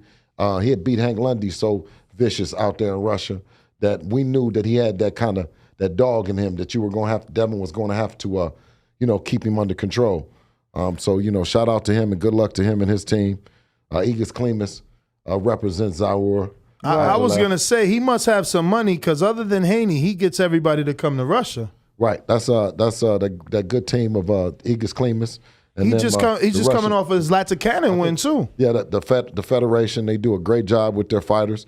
We were, it was a privilege for us to be able to get a Russian opponent in Zaur Abdullaev for the interim. Can you imagine? Do you expect to have him as a mandatory? He's the WBC silver. Well, you know what happened is he raised his hand, and Teofimo and Javier Fortuna was in the tournament. It was a tournament that was ordered from the WBC, and it was Teofimo, Zaur Abdullaev, Devin Haney, and Javier Fortuna. Teofimo Lopez famously got out of the tournament and said that he found a quicker way to his goals and his aspirations. Javier Fortuna, he was backed in like a cat, according to the promoter, Javier Fortuna's promoter. Samson, who said he got backed into a corner with it. But Zaur Abdullaev, shout out to him and the federation and Egis Klimas, they raised their hand. And one thing that I know about when Egis got a chance to look at Devin firsthand up close with Zaur Abdullaev, he kind of could see, the problems that we would bring to Lomachenko. Yeah, but he's worked his way back to basically your mandatory. Yeah, I mean, he's like I said, those kind of guys, you cheer for him. You cheer for him. And I said, shout out to everything that he's done. I think he had suffered an injury, a orbital bone or something like that was fractured. And in the Devin fight in New York. So, shout out to his team and, the amazing job that they're doing making a comeback up the ranks. So whatever happened to the interim champ? Did they just dissolve it? Because I know that Ryan was an interim titleist, right, at one point, and then, I don't know whatever happened. That's how it is when you become anything close to Dev. We get them up off of us. They don't get elevated. They don't get none of that. You get demoted or you get beat the fuck up. Period. Okay. All that other shit. When we were in interim and you gonna get elevated and all that. No, you gotta with the WBC, you got to put your name in the hat, and you got to be willing to rock. Yeah, or at least that's our experience. No, not at all. I'm just seeing that obviously Emmanuel isn't highly ranked on the WBC. He's at number 10, Tagago. Abdullaev is number 4. So there's a possibility that Linares number 6 and Haney's other victim, Abdullaev number 4, who's already the silver champ, with that win over each other, whoever wins could possibly be mandated as the mandatory since there's no interim champion. But you see what guys look like. They say we ain't fought nobody even after we beat them. You see Zaur Abdullaev still hanging around. You see Jorge Linares, and also you see Jojo Diaz. Absolutely. So that's a testament to the work that we're putting in, and it's also a testament to the guys that raise their hand. And like I say, this is boxing. It's not for the faint at heart, right? It's for the bosses or the soldiers that have aspiration to become bosses. I'm being told JoJo was also the interim. Yeah, JoJo was the interim as well. Oh, okay. So obviously, when you lose to the champion, you're no longer the interim. So no one's the interim at this point. Which could, again, is the interim higher? You would know better than us. Is the interim belt higher than the silver? Yeah, the interim belt is higher than the silver because at any given time, if the interim champion petitions to fight the world champion and you don't fight him, they can get elevated because there's no one else for them to fight. So in theory, the winner of Linares Abdulayev can be placed in interim status if you actually fall into negotiations with Kambosos. Man, put him in line and Dev gonna knock him down. Put him in line, he gonna knock him down. We don't complain about nobody in a position or nobody raising their hand to fight. We know that that's a respect thing, right? We know that we've been disrespected by other fighters who've been in an opportunity and in a position that they didn't even recognize Devin raising his hand, right? So when they raise their hand, when they raise their hand with us, we take it as respect. I like that. Shout out to Mr. Stelia. He changes his name. He was best dad ever, Mr. Stelia. Now he's in the chat as Gervonta One-Time Davis. But he said fight Montana Love. That's not a title shot. Oh yeah, Montana Love brings a lot of excitement to the table. And he's got a date, though. Yeah, shout out to Montana Love and everything that he's doing. Listen, when our name is put side by side with these guys and potential fights, we don't take it as slight. We don't take it bad. We know that it takes two to tango, and it takes two fighters that want to fight to make exciting fights for the people. It doesn't say that he has anything on BoxRec, but I just watched this post yesterday where he was saying he was actually hand-to-hand in tickets. So I don't know if he has something else. Shout out to Montana Love and all the everyone that represents the whole Love brand. They're doing a hell of a job. I saw him in there, and he had the dog. That was the first time I got a chance to see. He had the dog. He had what kind of dog was that? French bulldog. Yeah, the French bulldog working overtime. You did. Yeah, man. He had him in the ring for your fight. He was on the undercard, and the dog was in the ring. He was doing the media workout with him. Yeah, that was funny. Yeah, that was.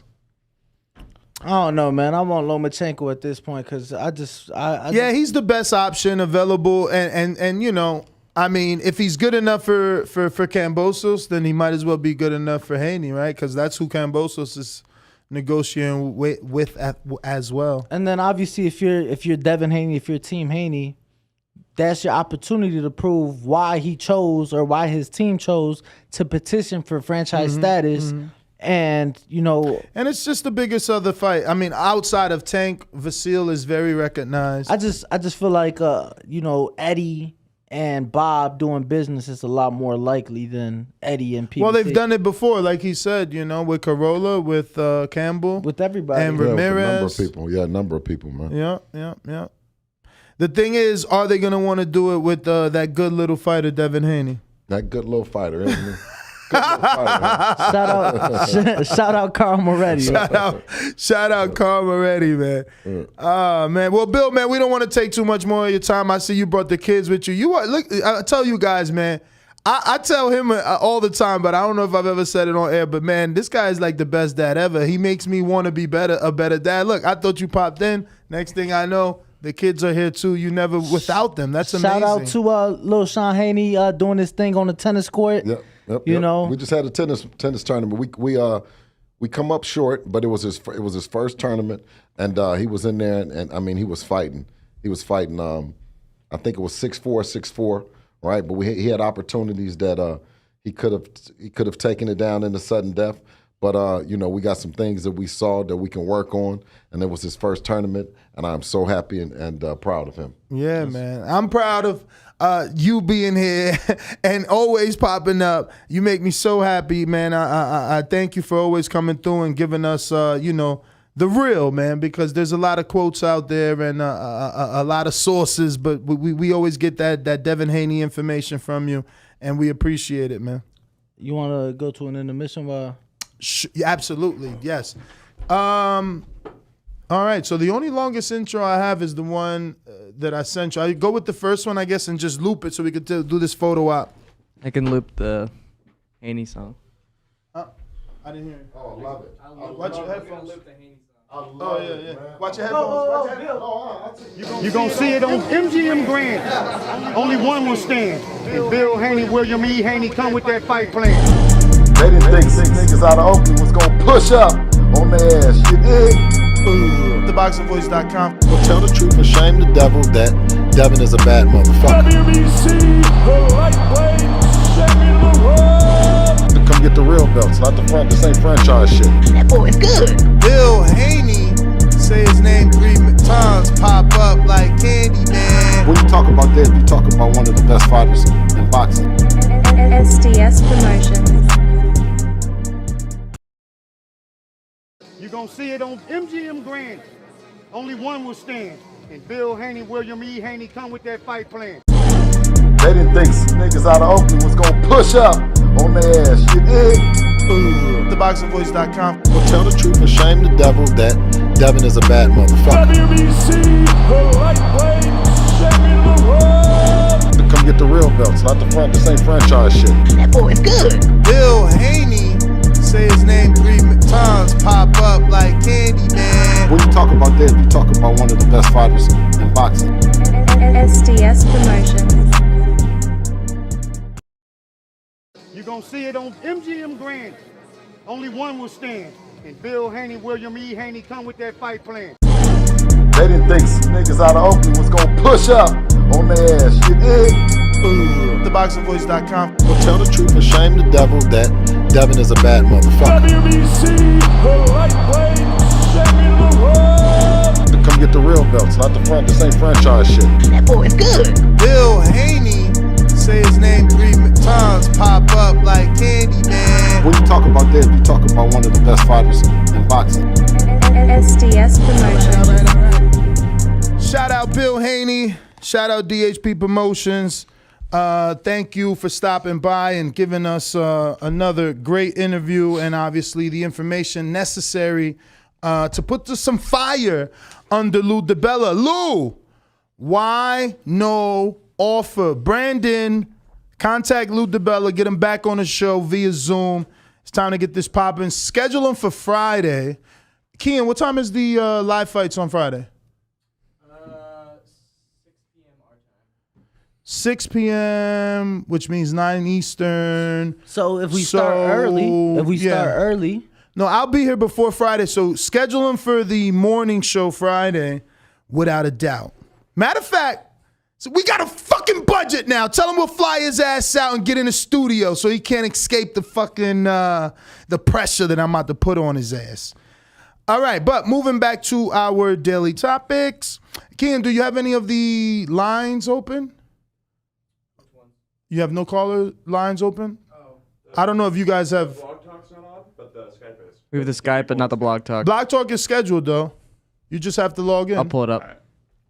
And let me go to Skype and then just double check. But let's get through these topics, right? So any fights? Chris Eubank. I know we did a live fight chat. Hold on, because where we left off, we got done with the Thurman card. Mm-hmm. Let's talk about the Matchroom card in Phoenix. Mm-hmm. Jesse Bam Rodriguez stepped up in weight. He started his career at 105 pounds. Mm-hmm. He started his career at 105, stepped up in weight to challenge Carlos Scott. Well, to challenge for the WBC title. It was a vacant title. You know, he stepped in there. Well, let's give some context. It wasn't a vacant title. This is the WBC doing the bullshit again. The same issue they created at 135 and at 160. They're doing it yet again in this division. What is the exact poundage? It's 115. So Did I just make that up? Is there such thing as poundage? Weight, maybe. I think that's the word you were looking for. Was weight? Well, okay. So they created another franchise title in another division. Right. Juan Francisco Estrada. Yes. Was elevated to franchise, and this belt was made vacant for and I'm these two being to told fight. that the reason behind it was because He's fighting Rungsviao, isn't it? no.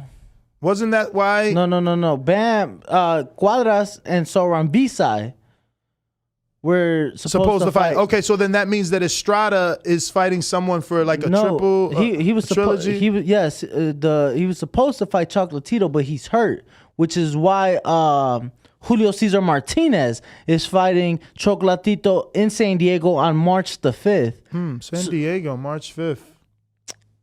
Uh-oh. David will be paying you a visit. Yeah, right? Nah, but so Bam Rodriguez moved up in weight. Obviously, like I said, Juan Francisco Estrada is the franchise champion at 115 Superfly. And Bam looked Superfly in the ring last night. What were your thoughts on the fight? Because I know you just watched it this morning or earlier today. What were your thoughts from what you saw from Bam Rodriguez against Cuadras? It's crazy. He's probably one of the first dudes that I'm interested in that weight. What exactly is that weight division? Superfly, 115. Yeah, it's I haven't been excited about the 115-pound division since like Vic Darchinyan, Nonito Donaire. So Chocolatito doesn't excite you? No, I come from that HBO era, so I remember them forcing us, telling us he was pound for pound, and in my opinion, he just wasn't. I know that he won some titles in a bunch of divisions, but those lower divisions, like anything below 26, even 22, they're so close. Like, you're fighting at 118. No, he's fighting at 114. Oh, excuse me, 115. Right. And then no, he's fighting at 112. Right. And then no, he's fighting at 108. Like, get the fuck out of here, man. I take shits heavier than 108 pounds.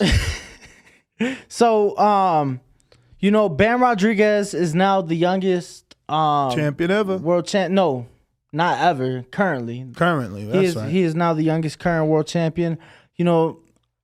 Took a short notice. He was on a card originally, right? Yeah. Took a short notice to step up in weight and step up in competition and challenge for his first world title. He dropped Cuadras in the third round. I was really impressed with his foot movement, his head movement. He did block a lot of shots, slipped a lot of shots. Obviously got caught, but Cuadras has that come forward Mexican style of fighting. By far Cuadras was the toughest opponent Bam Rodriguez had ever been in there with. Bam had never. That was a huge step up. Absolutely. He had never been past. And that dude could still punch. Oh, absolutely. You heard it and you saw it in their face, Cuadras' He cheeks. was punching hard from the beginning too. Bam, decent defense, bro. Absolutely. Decent defense. I remember telling you, like, bro, I don't like that he's catching so many shots. But he was still, delivering and doing his thing, bro. He was game. For those who may not know, he is brother to Joshua Franco. Bam had never been past 8 rounds. And the last time he went 8 rounds was, 2 years ago. That was crazy. And that's what I'm saying. Like, that's why I'm excited about him. That's why I put superstar in the title, because he did, like, how many total fights? He stepped up. Like, this is like cutting the line. Well, he going into last night, he was 14-0, exactly, 10 knockouts. When did Shakur get that first title? How many fights did he have? How old was he? This is what I'm saying. It was similar, absolutely. And that's what I'm showing, that he is putting himself in that Loma category. Well, not Loma, because Loma did it in 2 fights, but Guillermo Regendao, who was also in that weight class, he did it in 12 fights. I remember. So, I'm excited about Bam, man. And then obviously, I'm attached to Robert in some way. Like, I love Robert and all his fighters. So, I love what he did yesterday. The defense, the offense, though. That left hand, that uppercut, man, he's good. He's good. Very excited to see him and moving forward. No, absolutely. I'm definitely excited. He had only been 8 rounds, and that was on 2 occasions, and that was it, So very inexperienced, but that did not show in the ring last night. He looked like he'd been in there before. He looked like a veteran. I personally was extremely impressed with Bam. Me too. And again, because of who he fought for that belt, it's just unfortunate that now Estrada's out there and can claim to be the true champ of that division, and then probably loses to Juan Martinez. Is Martinez still with Eddie? No, they're not fighting. I thought you said he was supposed to fight Chocolatico. Chocolatico's out. No, Estrada's out. Estrada is out of that fight. It was supposed to be the trilogy with Chocolatito. Estrada's out of the fight. Oh, he pulled out. Yeah. Wang is in. Who? Martinez. Yeah, Julio Cesar Martinez. All right. I called him Juan by mistake. Yeah. But he's the one that's trained by Eddie. Yeah, well, I think it's more of a co-managing deal. Because I've never seen him in the gym with Eddie, even though I've seen him I've seen Eddie in the corner. Exactly. But I've never seen him like actually in the gym. I don't know. This fight's in San Diego though, so maybe he will go to San Diego. Will it be for the franchise or not? I don't think there's anything on the line. Good. So then they need to strip Estrada, who's hurt. He no longer needs to have a franchise status. So kind of do like emeritus. Yeah. Champion emeritus. Diamond belt his ass. But nah, he needs an emeritus because he was a full champ. Diamond belt is like, what do you call that? Yo, that's crazy. I'm on BoxRec looking at Bam Rodriguez. I knew the most he had been was 8 rounds. That was on 2 occasions. No, they said that on the telecast. Listen. He had only been 6 rounds once, and that was it. So all his other fights were less than that. No, they said it on the telecast, and they said that Robert Garcia said the work that he gets in the gym is better than having those fights, that he was ready, and he fucking proved it. And that's what really was the best thing, because it's just like, bro, he jumped levels. Like, he's made me a fan because he jumped so many levels. Yeah, that's Cuadras. Look, this is not my division. I don't love it, but bro, I've been hearing about Cuadras for 3 years. We've been watching. I know he's been. I know he's been out longer. I'm just saying he's really exploded onto the boxing scene in the last 3 years. He's been becoming more and more of a. And I'm using the term here, household name, so fucking loosely, because the households whose name he's popping in are hardcores, okay? No casual fan knows who the fuck Cuadras is. But I'm saying that he has become one of those names that the hardcores, like he's like a Derevyanchenko, if not better, because he's been a champion in his life, right? He's ever won a belt? Who, Cuadras? Yeah, he was the WBC at one point, I believe. Yeah, no, I mean, I feel like the diehards know him, have known of him 7-8 years, if not longer. Yeah, but no casuals. No casuals. You know, once upon a time he was the WBC super flyweight champion.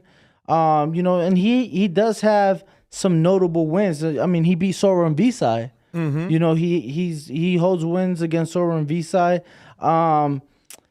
But he's lost a lot of those big fights. Chocolatito, Juan Francisco Estrada, Mick Williams Arroyo. Damn, he lost to Arroyo. That's bad. Yeah, that's bad. That was a majority That's decision. probably Arroyo's biggest win. Straight up and down. And that's the thing. People act like I don't know about these divisions. They be tripping. They just not that as exciting as y'all try to make it seem. But yesterday's fight was exciting. You know, and obviously, brain fart. Juan Francisco Estrada, you know, he's coming off that loss to Estrada. You know, that was a TKO in the 11th round, action-packed. I'm going to be honest with you. Wait, because I don't know if I heard it wrong or you said it wrong. It sounded like you said Estrada's coming off a loss to Estrada. No, I'm sorry. I meant Carlos Cuadras going into this fight was coming off of a loss. By knockout? Yeah. So again, another dude in a almost 3-hour span that we're talking about who's done what Keith Thurman didn't do. Fight a dude coming off a loss and knock him out. No. Bam didn't get the knockout. No, shit. It wasn't decision. Shit. I'm just trying to put a little pressure on Keith because I want to be right. He should have done better. Tank is smaller than him. He should have done better. I got this audio here. Can we get a screen share? We're going to go back to Keith. We never got to say his little... Oh, shit. Can't forget the screen share because I can't play the audio without the shit today. This was Keith talking shit and indicating that he was going to go the WBC route. I did want you to see the medallion, though. It's whether this is a cheaper version or the new version. As you can see, it's transparent in the sense that there's a cutout in the metal that you can see right through it, but it's not gold. That was the original reason of pulling it up. It's like this is the first one ever that we see that's not gold. Well, I mean, I don't know the reason behind it. Me neither. I've never seen one that looks like that. Me neither. But, you know, let's be honest. We've had numerous changes to the WBC title. You know, they change as years go on. The metal we started to see several years back. Maybe it was just a little upgrade, Mauricio felt like, you know. I don't know, but the gold just is better. You know, it's yellow and gold has been the colors of the belt. So add this silverish grayish with black line. I don't know. I like the medallion now being hollow in the sense that you can put your fingers through it, but to go back to the gold. I honestly really could care less. Like, but I think that's what the problem is, right? You were watching a video that Paulie did on Paulie TV where he was discussing the belts. Right, and he held a poll. 70% of the fans felt that the WBC was the most prestigious title in boxing. Followed, now he said obviously. I know somebody was 16%. That's a big drop off. If the public believes 70% of the public believes that the WBC is the best looking belt, and another sanctioning body only got 16%. No, I don't. I would have to go back. I know in second, I'm sure it's on his community page, the actual poll. I want to say that the Ring magazine. I know the Ring magazine came in second. So I want to say the Ring magazine was the one that got the 16%. Damn. So it wasn't even a sanctioning body. It was a magazine, right? Very historic. Obviously, a lot of people. But the reason I brought that up before you get too far ahead. and I forget is that he made it clear that the WBC has the best marketing team. And that's why they are in number one, because, you know, they're humanitarians. They do more than just, like, IBF is just a sanctioning body. You know, I don't see them in hospitals. I was just telling you, I barely see representatives at fights. Exactly. And well, no, if it's an IBF TV, I'm over here looking for Paulie TV. Title fight, but what I'm saying is you'll see other sanctioning bodies with their president there all fight week. You know, they'll have little things, they'll have fighters come in, whatever the case may be. The IBF being the only American sanctioning body, you just don't see that, and it bothers me. I'm like, damn, like, them your people's from Jersey, like, what y'all doing? Like, get out here to these fights. I like his thumbnail. Shout out to Keen. That was your thumbnail for the Paulie TV video. Which belt, boxing belt, is the most important? No, it's Jimmy. Oh, Jimmy, look at you. Shout out to Jimmy. Not to be confused with Jimmy Lennon Jr. Or Senior. No, you know, to me, obviously talking about Bam, he looked phenomenal. I thought Look at the traction Paulie gets. 2,000 votes, this fucker. Shout out to Paulie Malignaggi. So I got it pulled up here. Oh, it doesn't let us see the results. Only he can see it. That's so shitty. And he did show it in the video for those who may. I'm gonna go ahead and bet on the WBC. Shout out Mauricio. Now look, now that I voted, I'm always thinking money. Now that I voted, I can see the results. Can I get a screen share? So WBC 71%, WBA 3%. What benefits Al? 3%. IBF 7%, WBO 3%. What Bob orders? Ring TV 16. Let me go ahead and thumbs up your post, Paulie Malignaggi.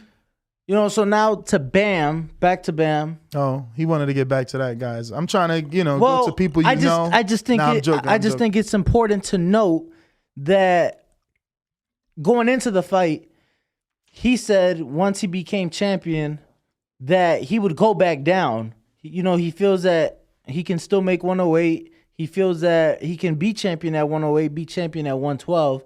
So, you know, we very well may see that title vacated. Obviously, great thing that he took the opportunity, stepped up in the moment, became world champion.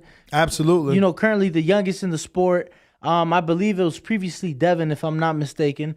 And, you know, it was good to see. It was an entertaining fight. I was just really impressed, catching a lot of punches, slipping a lot of punches, his foot movement, his head movement. So what was he at 112 or was he at 108? He started his career at 105. He started his career at 105. But where would he be going back down to?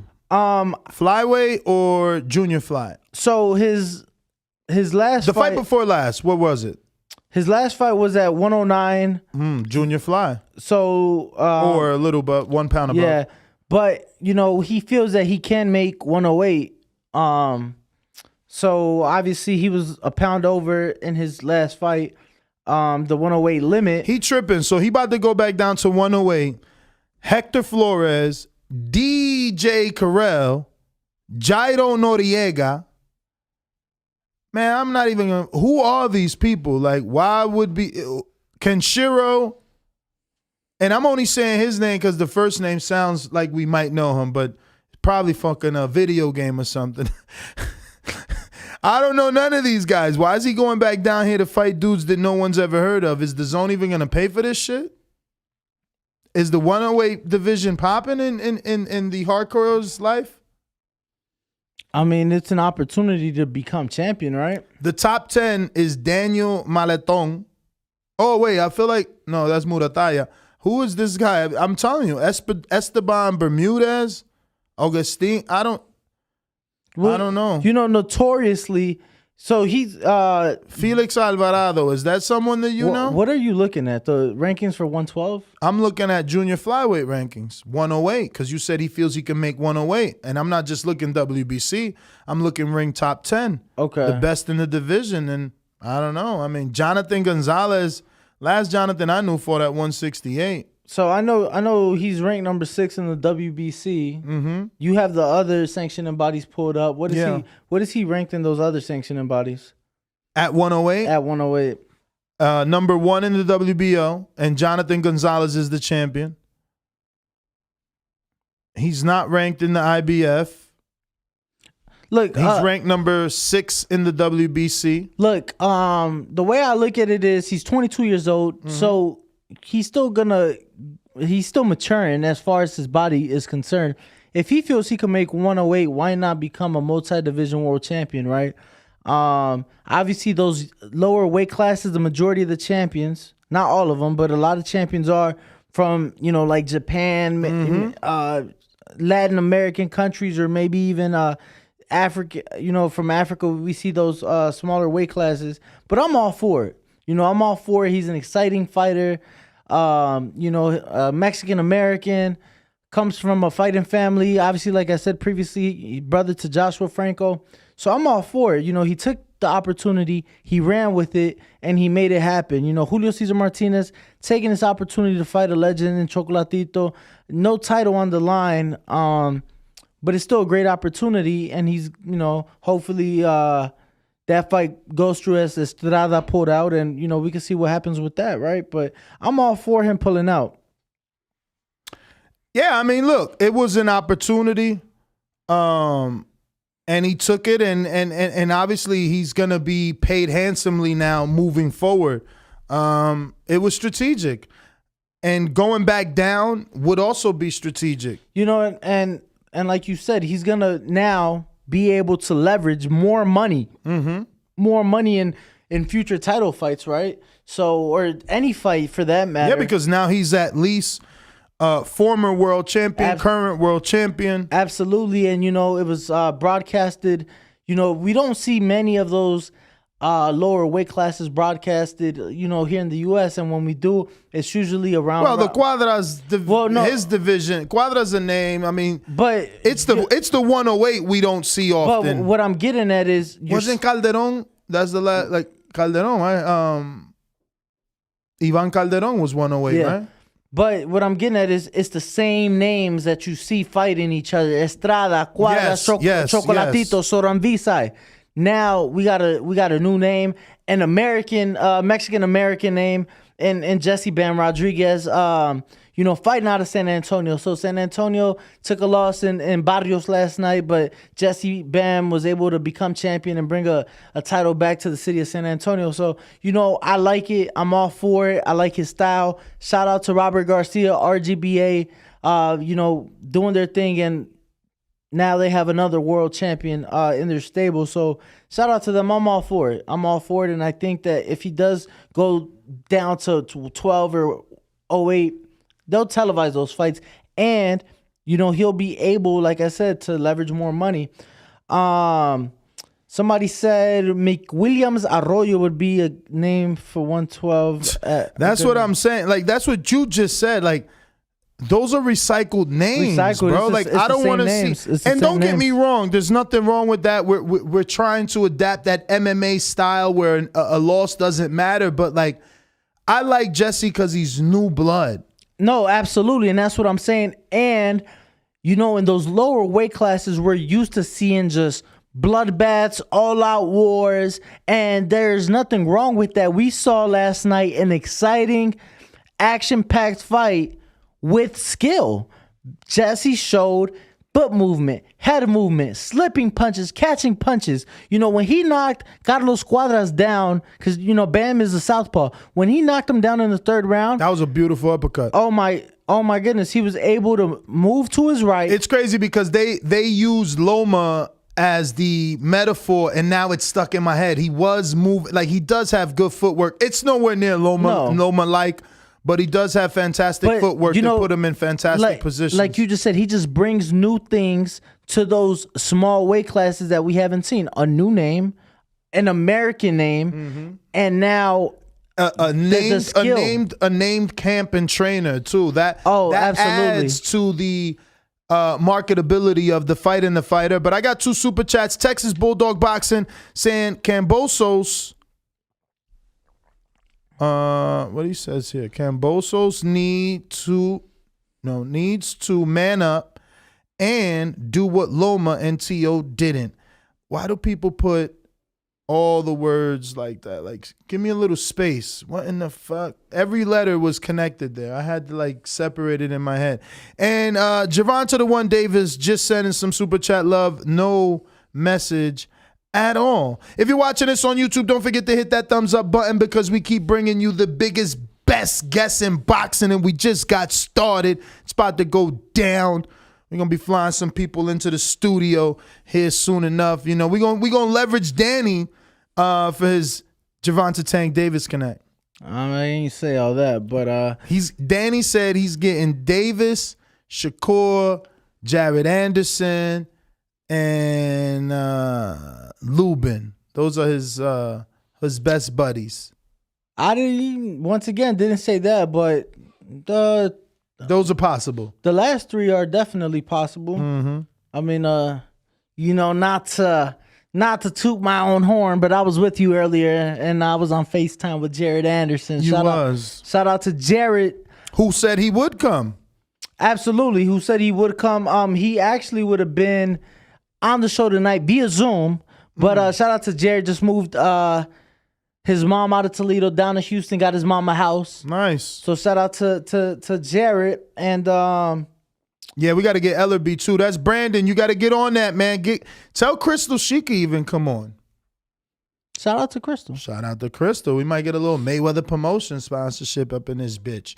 Where's some Mayweather hats, man? Let me wear the Mayweather hat. Danny's going bald. I'm already shaved bald. We might as well wear some hats. Absolutely. We need a hat deal. Absolutely. No, definitely. You want to move on to the last topic, speaking of Shakur? Sure. So, Oscar Valdez, where's it? Finally signed. But this is ironic to me. How is Shakur out here in these social media streets putting pressure on Valdez to sign a contract that he hasn't signed? Pretty hypocritical, man. I don't really think so. Typically. I mean, that's because you have inside information. But from the outside looking in, why are you telling me to do what you haven't done? Typically, the B-side signs first. I don't think anybody would disagree that Shakur going into this fight he's gonna. You did a lot of Google searching for Devin, man. Who sold more tickets? Is it Shakur or Valdez? Who's got the bigger win? Is it Shakur or Valdez? Who's really the B-side here? Shakur's calling out Valdez out. A-sides don't call you out. Who gets paid more, the A-side or the B-side? It really matters. The pay doesn't matter. Cotto took more money than Canelo, and Canelo was the A-side. Floyd took, well, that was wrong. Oscar was the A-side in that fight. But yeah, not always does the A-side get more money. You know it. I think, I don't know. You're just going to say that I'm being biased. I feel like Shakur's the A-side in that fight. I just don't know that it's proven. You did some, like I said, you did some Googling for Haney and seen that Kambosos wasn't a draw in his country. How many tickets has Valdez sold? I got James Benitez on the super chat that says, no live fight chat, no morning after. You don't love Keith no more. Macabu got a morning after even. Sheesh. No, it wasn't that. You know that we're still adjusting to the studio, and this is a culture shock for these guys, man, or at least a work shock. Like, they're not used to being in studio 24/7. We would have did a live fight chat last night. We would have. But Chase wanted to go chase tails and stuff. Yeah, Chase wanted to chase tails. Kian was already in the strip club giving out fucking dollars, so I ended up falling asleep. I mean, I'll be real. I almost fell asleep in that Chris Eubank fight, which we still haven't talked about, and it wasn't because it was a boring fight. It was just catching up to me, being on the West Coast and going, as they say, burning the candle on both ends. So I just needed that nap. But I promise you, at one point, I said, I should have asked one of the producers themselves, did they catch me? Like, I felt like I nodded off on yesterday's show. I swear to God. Really? No, I'm dead ass. I didn't notice. I swear I was so close. I was like, yo, did I just fall asleep live on camera? This is going to look so bad.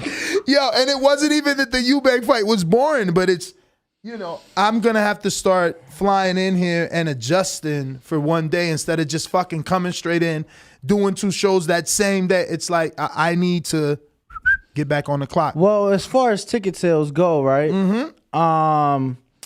Valdez's last fight against Robson Cantio, the venue holds 1,700 max. Whoa, that's small. 1,700 max. Wow. And that was in his. But isn't he a draw in Phoenix? That's what I was gonna. That was get Phoenix. At. That was Phoenix. But that was last minute replacement. But I'm lying. That was Tucson. Which I mean, it's right. Did they switch the arena once his opponent pulled out? Because didn't he have a late minute replacement? I thought it was Cantil from the beginning. I'm almost certain it was Cantil from the beginning. So, Shakur, I don't know, man. I feel like Shakur is the more attractive name. I feel that Oscar attractive name? Yeah. And I'm not playing devil's advocate here, but like Valdez is the one that brings a country. But does he though? Because if you bring a country, right, and you're fighting in your adopted hometown in the United States, and you do 1,700 people max, is that really after your career-defining win in Berchelt? Well, there was also some momentum loss with the Fettermean T things. I don't know. I thought there was a pullout, but maybe I'm wrong. But OTKP is saying, yeah, I'm sure it's Shakur. If Shakur's the A-side, why is he calling out Valdez for multiple years? I'm just saying. It's not that. The reason he's calling him out, when he was his mandatory at featherweight, Valdez chose to vacate and move on up instead of defending his title against Shakur. Hence why Shakur fought for the vacant title against Joet Gonzalez in Reno, Nevada, October 26, 2019, right? So, I don't know, man. I feel, you know what? The contract is signed. That's what matters.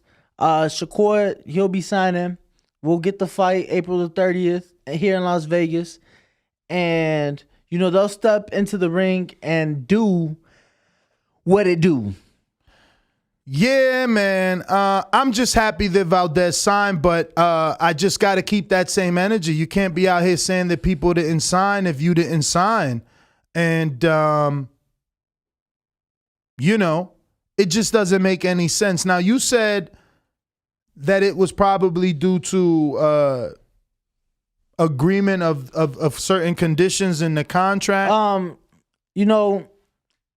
Certain things that I've been told, hopefully I'm gonna reach out to Shakur. Hopefully we could get him on the show. Just certain things that I don't want to disclose. Mm-hmm. But regardless, like I said, I feel that the B side should sign first, A side, then follow, and we'll have a fight. If Shakur was chasing, wanting, I'm not gonna use the word chasing, wanting the Valdez fight when he was his mandatory at 26. Wanting the Valdez. So did Charlo. He wanted the Canelo fight at 60 when he was his mandatory. That's what I'm saying. Like, just because you're the mandatory doesn't mean that you're not the B side. But I'm not trying to argue. That was at 26. He then became champion at 26. Became champion at 30. Mm-hmm. called for the unification at 30. You know, for a little bit there was talks maybe it was going to be Loma for Oscar Valdez and not a unification with Shakur. So, you know, seeing unifications makes me happy because it should be one name, one face per division. Fight for it. If you think you that guy, fight for it. You get what I'm saying? So to me, it is a good thing. And you know, we'll have a big fight hopefully April the 30th. Hopefully, man. Hopefully. Are we leaving anything off the docket? We talked about Dez. We talked Haney in depth. We definitely talked Bam and DAZN. We got some news and notes.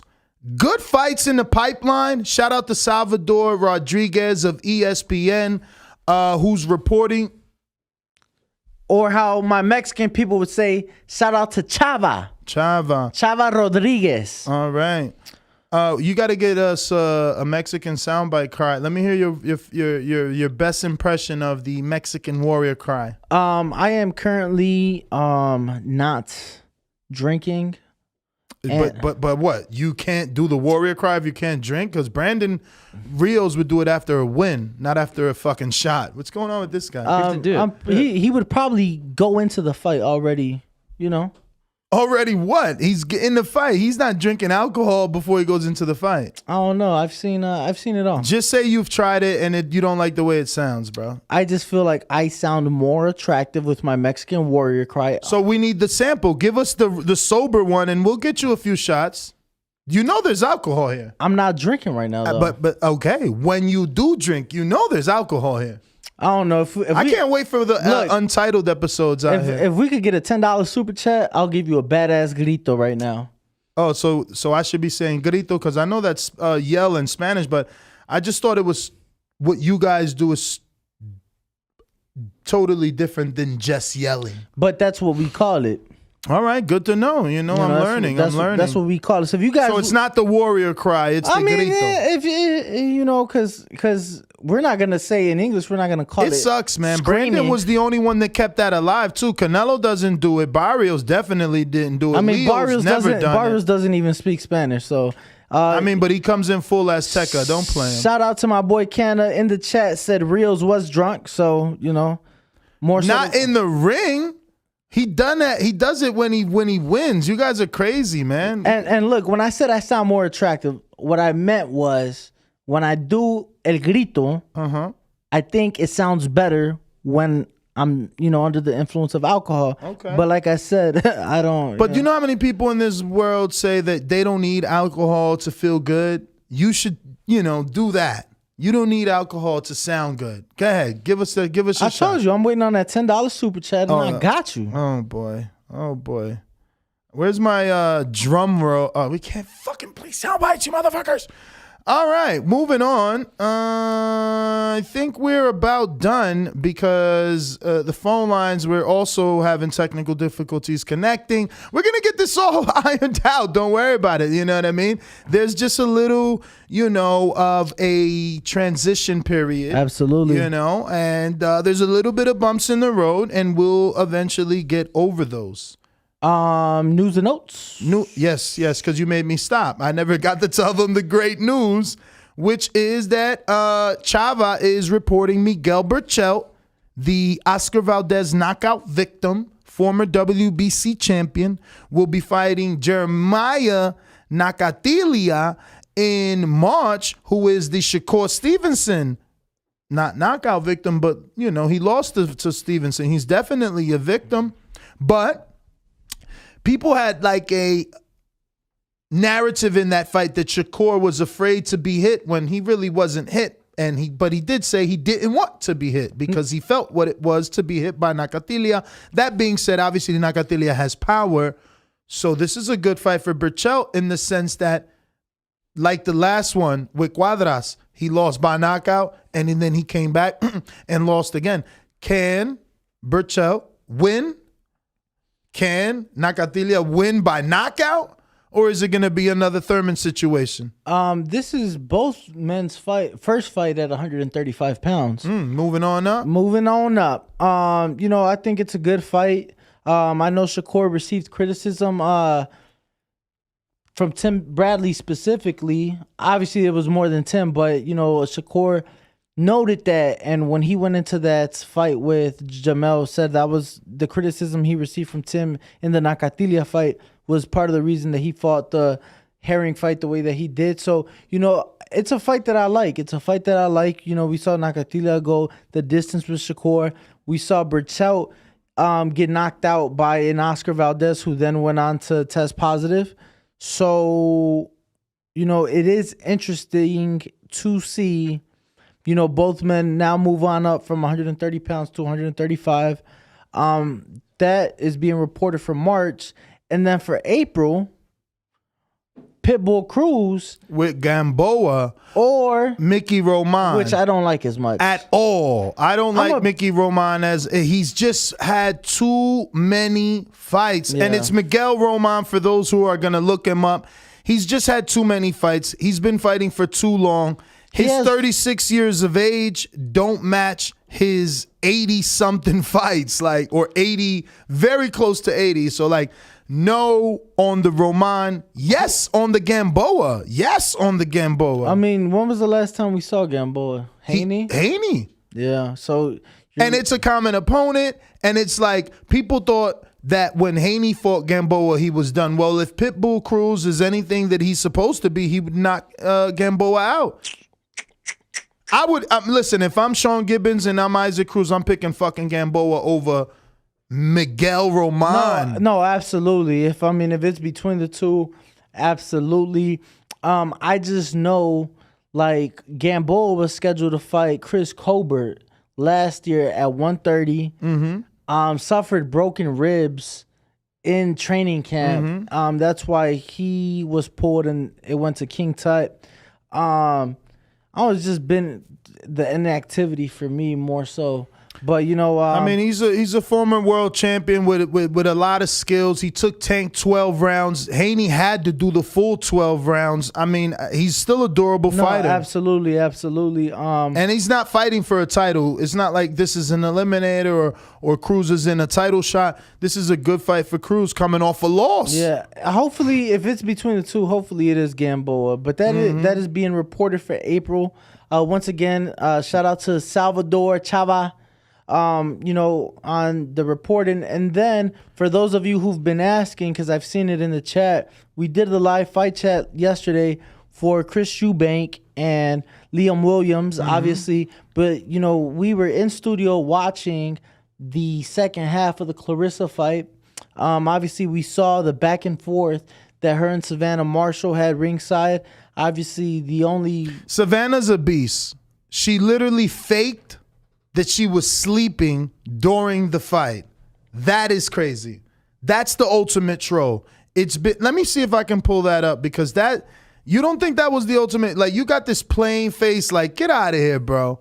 That shit was fire. Come on, man. That or their back and forth. I thought the back and forth was cool, but yeah.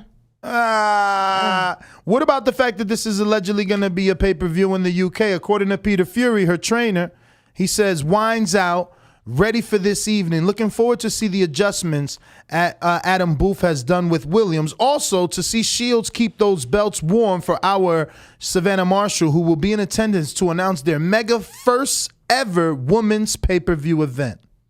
It ain't Shields' first pay-per-view event, Claressa. Well, first ever mega. So if it's a Sky Sports pay-per-view, it's bigger than her Fight TV pay-per-view. Would you consider that fight to be bigger than Katie Taylor and Amanda Serrano?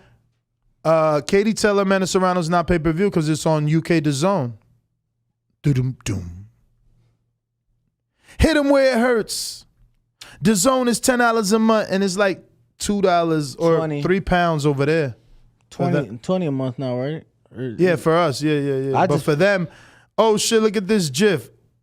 He made a fucking GIF out of it. Damn. Let me see, how can I open this? What'd you make? Obviously we only saw part of it. That sucks. What'd you make of Claressa's performance? Obviously, fuck it. Screen my share my screen, even though it's my messages, all you nosy fuckers. But look at this GIF of Savannah. Hilarious. I can't even see it. What? But she's like yawning and falls to sleep during the fight. Fuck out of here. All right, cut it before they got everybody in my phone's fucking name and then information and shit. You took some DNA. I see your beady eyes, you guys. I don't know. I thought the back and forth was pretty cool. Obviously, I think it could have been better. I mean, I wish they cut it too. Yeah, I don't understand why they cut it.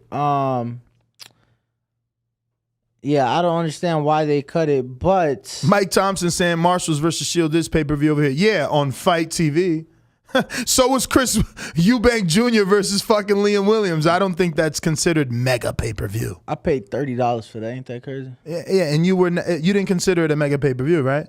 Not at all. Exactly. Their pay-per-views are also... First of all, there's never been a mega pay-per-view on Fight TV. My $30 for Liam Williams, Chris Eubank is cheaper than their AJ pay-per-views or Fury pay-per-views. Or just about, I guess, if you convert the dollar. I think you're a little more expensive. Normally, their pay-per-views are £19, and then I think the AJ is $25. Yeah, $25, which I think if you convert it, it's just about $30. I don't know. I liked the back and forth. Mm-hmm. Shields said she couldn't wipe. I like how Shields handled it. Yeah, so what's it? Savannah said she'll wipe the floor with her, and then no, I'll stop you. She said she's gonna stop it too. Yeah, she said she'll wipe the floor with her. Shields responded like, "You couldn't wipe my drawers" or something like that. I don't know. Obviously, they have their for those who have not been into boxing as long. Didn't get that though. Let's focus on her comeback. She said, "I'll wipe the floor with you," and Shields says, "You couldn't wipe my drawers." When do we ever wipe drawers? I've never had my girl's panties and wiped them. I never had my own underwears and wiped them. I don't use my girl's panties as a washcloth to wipe my face. What the fuck was she talking about? And this is what I'm saying. It's like they could have done so much better. Just saying, man. Have you wiped your panties? No. Or your drawers, as Claressa would say? I'm a briefs guy, but no, I have not. Exactly. What the hell does that mean? But for those who've been living under a rock, obviously Savannah Marshall is the last woman to be Claressa Shields. Here we go. Here we go with the same narrative of what, the last 7 years at least? It's like, why did this woman deserve a shot? Because she beat her in the amateurs. I don't see Mikey demanding a shot at Crawford or Danny demanding a shot at Crawford or anybody who holds a win over anybody demanding a shot. It's always like the UK that makes that a thing. Dillian White beat AJ in the amateurs. They gotta fight in the pros. Get the fuck out of here, bro. It's like Claressa said, I had to vacate a belt to give you a belt. Then you didn't bring your belt to do a traditional face-off for undisputed fight because you're embarrassed you got one fucking belt, one division. All these years that you allegedly beat me, all these deals that you have gotten because you beat me, and you've only got to be champion in one division. Your entire career is based around Claressa. I promise you, if I was Claressa, I wouldn't even fucking fight her. Then you're going to get up in my post-fight, tell me in my own face that you're going to do XYZ to me. I'm the one in your fucking country hunting you down. You know what? You didn't come to America. Last time you was in America, you was shelved by fucking TMT Promotions. They did nothing with you. Come on, bro. You know what narrative bothers me more when it comes to that is the fact that they're like, oh, Claressa can't punch. She doesn't have knockout power. Hold on. Well, Savannah Marshall does, but she's knocking out girls who are 11-55. 3-25, 8-12. Don't get me wrong. She stopped 1-6. She has stopped people with winning records, but who has Claressa fought? Claressa's pro debut was against the current Sean Cruz, who is the current unified champion going into undisputed. Come on, bro. That was her pro debut. No, I know. Listen, the quality of opposition doesn't even compare, and that's what I'm saying. Like, these fans, I'm not even going to distinguish them into American or UK, but these fans, they're just not watching boxing for real. Like, this woman could do so much more, but instead, she's just hanging on to this one fight that she feels like. there is another girl out there, and I hope God gives this woman an opportunity before it gets too late. But Shadeja Green is out there. Alejandra Jimenez is out there. You know what I'm saying? People need to handle them two girls. I hope this doesn't become into a welterweight Jerron Boots Ennis situation where Claressa and Savannah fight each other and then they're both done with boxing, as if Franchon hasn't earned an opportunity back to a rematch with Claressa, even though she does her fight outfits, even though they're friends. But if she undisputes, that's a natural fight to make. No, absolutely. I mean, Franchon Cruz, you know, her lone defeat, because when they fought, they were both making their professional debut. But she has now went on to become, like I said, unified middleweight champion, super middleweight, I'm sorry. That was her lone defeat. She fought like that chick who... Alejandra Jimenez. Right. Who tested positive for performance enhancement drugs, already looked physically like she was, you know, on something. It was the narrative in boxing, and then she popped. Absolutely, and she was coming down from heavyweight. But you know, when you compare those resumes, it's literally night and day between Claressa and Savannah. I mean, bro, there's nothing to compare. Yeah. I'm telling you, they're holding on to an amateur win, bro. And it's like Claressa told her, where's your gold medals? You beat me, where's your medals, though? You beat me, and then what? Did you medal up? Nah, for sure. You know, Claressa obviously became undisputed at super welterweight at 54. At 54. Became undisputed at middle. 160. So it's like that fight happens, she'll be 2-time undisputed. You know what I'm saying? It's just like, hopefully it happens. You know, I know all the Brits are going to say, oh, Savannah's going to knock her out. We do have a super chat. Shout out to James Benitez. 9 pay-per-view fights can be bigger than pay-per-view fights. Charlo Castaño, big fight. Taylor Serrano, easily bigger than Shields Marshall. Wash draws, maybe? He's questioning, is that what she... Yeah, but again, Savannah says she'll wipe the floor with you. So then she says, girl, you can't even wipe my drawers. I don't know. What? But on to... So obviously on that same card, that was co-main, main event, Chris Eubank. We did the live fight chat. And that's another thing. You know, it's like I'm giving them both a little shit, right? Savannah acts like she's hot shit. You ain't done shit. You know, you just became a champion. You've been a contender for 9 years, maybe? No, you tripping, bro. How many years pro she got? Remember, she turned pro with Mayweather, brother. That was 2016. Double check. No, I don't need a double check. Right, so she's been pro 5 years. 2016, you said? So what? We got 5, 7, 6 years. 2017, actually. I'm checking myself. I'm not. This guy's over here playing games. I'm not. August 20. Just scroll down. You got it up. I'm not doing it. Go ahead, Mr. Almanac. August 26, 2017 on the Mayweather-McGregor card. All right, we'll see. August 26, 2017. It says here, it was August 26, 2017, Danny. Come on, bro. I ain't new to this. I'm true to this. Which is 5 years ago. Yeah. So she's got 5 years pro. And just became a champion in 2020 for that vacant belt, or was that a real belt? Is that a real belt? And that was a belt Claressa vacated. All right, there you go. She got a real belt in 2020. So 3 years to get a belt. Meanwhile, how long did it take Claressa? 4 fights. Let me double check. All right, there you go. And that is that. I think that's the end of the argument, though, really. I don't think it ever was an argument. I'm just saying people always want to compare. Come on, man. Her biggest win is what? Hannah Rankin? Hannah Rankin, who had already lost to Claressa, already lost to... she had another loss. Yeah, but I mean, I don't think we can phrase it like already lost. Like, again, and then we turn around and say that losses don't matter, so we need to act like that. Yeah, so Claressa became champion in her 4th professional fight. Which was what year? How many years into her career? Not even a full year. Thank you.